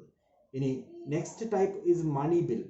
മണി ബിൽ എന്ന് പറയുന്നത് ഫിനാൻഷ്യൽ മാറ്റേഴ്സ് ആയിട്ടുള്ള taxation, public expenditure or maintenance of consolidated fund of India, ഇങ്ങനെയുള്ള മാറ്റേഴ്സുമായി ബന്ധപ്പെട്ട് വരുന്ന ബില്ലുകളെയാണ് മണി ബിൽ എന്ന് പറയുന്നത്. Let me repeat: taxation policy of the government, public expenditure and borrowing policy, then matters relating to consolidated fund of India, അതിന്റെ മെയിൻ്റനൻസുമായി ബന്ധപ്പെട്ട് അതിന്റെ യൂസേജുമായി ബന്ധപ്പെട്ടുള്ള മാറ്റേഴ്സ് ആണെങ്കിൽ അതും. ഇതെല്ലാം മണി ബില്ലുമായി ബന്ധപ്പെട്ട് വരുന്നതാണ്. മണി ബില്ലിനെ പറ്റിയുള്ള ഡിസ്കഷൻ വരുന്നത് article 110 next is financial bills. Financial bills are concerned with financial matters. അതായത് മണി ബില്ലിൽ നിന്നും ഡിഫറെന്റ് ആയിട്ടുള്ള, മണി ബില്ലിൽ നമ്മൾ പറഞ്ഞു സബ്ജക്ട്സ് ക്ലിയർ ആണ്. 3 ഇമ്പോർട്ടൻറ്റ് സബ്ജക്ട്സ് ആണ് വരുന്നത്: taxation, public expenditure and consolidated ഫണ്ടിന്റെ യൂസേജ്. ഈ 3 സബ്ജക്റ്റിൽ നിന്നും മാത്രമല്ലാതെ അതിന് പുറത്തു വരുന്ന ഡിസ്കഷൻസ് വരുന്നത് ഫിനാൻസ് ബില്ലാണ്. പുറത്തു വരുന്ന ഏത് ഫിനാൻഷ്യൽ എക്സ്പെൻഡിച്ചർ വന്നാലും അത് ഫിനാൻസ് ബില്ലിന്റെ പാർട്ടാണ്. ആൻഡ് ഫൈനലി കോൺസ്റ്റിറ്റ്യൂഷൻ അമെൻമെന്റ് ബിൽ. കോൺസ്റ്റിറ്റ്യൂഷന്റെ പ്രൊവിഷൻസ് ഏതെങ്കിലും മാറ്റാൻ വേണ്ടി, നിലവിലുള്ള കോൺസ്റ്റിറ്റ്യൂഷൻ പ്രൊവിഷൻസ് അമെൻഡ് ചെയ്യാൻ വേണ്ടിയുള്ള പ്രപ്പോസലാണ് കോൺസ്റ്റിറ്റ്യൂഷണൽ അമെൻമെന്റ് ബില്ലിനകത്ത് ഇൻക്ലൂഡ് ചെയ്തിട്ടുള്ളത്. സോ ലെറ്റ്സ് സീ ഓർഡിനറി ബില്ലാണെങ്കിൽ, ഓർഡിനറി ബിൽ എന്ന് പറഞ്ഞു കഴിഞ്ഞാൽ day to day regular activities ആയിട്ട് ബന്ധപ്പെട്ട് വരുന്നതാണ്. It is nothing to do with financial affairs. Financial affairs അല്ലാത്ത പ്രപ്പോസൽസ് ആണ് വരുന്നതെങ്കിൽ അതിനെയാണ് ഓർഡിനറി ബിൽസ് എന്ന് പറയുന്നത്. ഓർഡിനറി ബിൽസ് ആണെങ്കിൽ ജനറലി വരുന്ന പ്രൊസീജിയർ, ഒരു ഫസ്റ്റ് റീഡിംഗ് ഉണ്ടാവും, ജനറൽ ബ്രീഫിംഗ് ആയിരിക്കും, ഇമ്പോർട്ടൻ്റ് ഹെഡിങ്ങും ടൈറ്റിലും എന്താണ് ഈ ബില്ല് ഉദ്ദേശിക്കുന്നത് എന്നുള്ള ബ്രീഫ് മാത്രമായിരിക്കും ഫസ്റ്റ് റീഡിങ്ങിൽ വരിക. ഫസ്റ്റ് റീഡിങ് കഴിഞ്ഞ് കഴിഞ്ഞാൽ ഒരു സെക്കൻഡ് റീഡിംഗ് ഉണ്ടാവും. ഇതൊരു ഡീറ്റെയിൽഡ് സമ്മറി ആയിരിക്കും. അതായത് ഒരു ബില്ല് ഇൻട്രൊഡ്യൂസ് ചെയ്യുമ്പോൾ, ഓർഡിനറി ബില്ല് ഇൻട്രൊഡ്യൂസ് ചെയ്യുമ്പോൾ പാർലമെന്റിൽ എങ്ങനെയാണ് പ്രൊസീജിയർ നടക്കുന്നതെന്നാണ് ഞാൻ എക്സ്പ്ലെയിൻ ചെയ്യുന്നത്. ഒരു ബില്ല് ഇൻട്രൊഡ്യൂസ് ചെയ്ത് കഴിഞ്ഞാൽ ഫസ്റ്റ് റീഡിംഗ്, ആ ബില്ലിന്റെ ടൈറ്റിൽ എന്താണ്, ബില്ലിനകത്ത് വരുന്ന പ്രൊവിഷൻസ് ഇന്നതാണ് എന്നുള്ളൊരു ബ്രീഫിംഗ് മാത്രമാണ് ഫസ്റ്റ് റീഡിംഗ് നടക്കുന്നത്. ഫസ്റ്റ് റീഡിംഗ് കഴിഞ്ഞു കഴിഞ്ഞാൽ there will be A second reading. Second reading എന്ന് പറയുന്നത് ഒരു ഡീറ്റെയിൽഡ് സ്ക്രൂട്ടിനിയാണ്. ഈ ബില്ലുമായി ബന്ധപ്പെട്ട് ഓരോ പ്രൊവിഷൻസിനെയും എടുത്ത് ഡീറ്റെയിൽഡ് അനാലിസിസ് കണ്ടക്ട് ചെയ്യും, detailed section by section discussions conduct ചെയ്യും. അതിനെയാണ് സെക്കൻഡ് റീഡിംഗ് എന്ന് പറയുന്നത്. Third reading is confirmed to acceptance or rejection. So നമ്മളിവിടെ ഡീറ്റെയിൽ ആയിട്ടുള്ള സ്ക്രൂട്ടിനി നടത്തി ഡീറ്റെയിൽ ആയിട്ടുള്ള ഡിസ്കഷൻ കഴിഞ്ഞു. ഇനി വരുന്നത് whether to accept the bill or reject the ബില്ലാണ്. സോ അവിടെ ഒരു ഡിസിഷൻ, അക്സെപ്റ്റൻസും റിജക്ഷനുമായി ബന്ധപ്പെട്ട ഒരു തീരുമാനം അവിടെ എടുക്കും.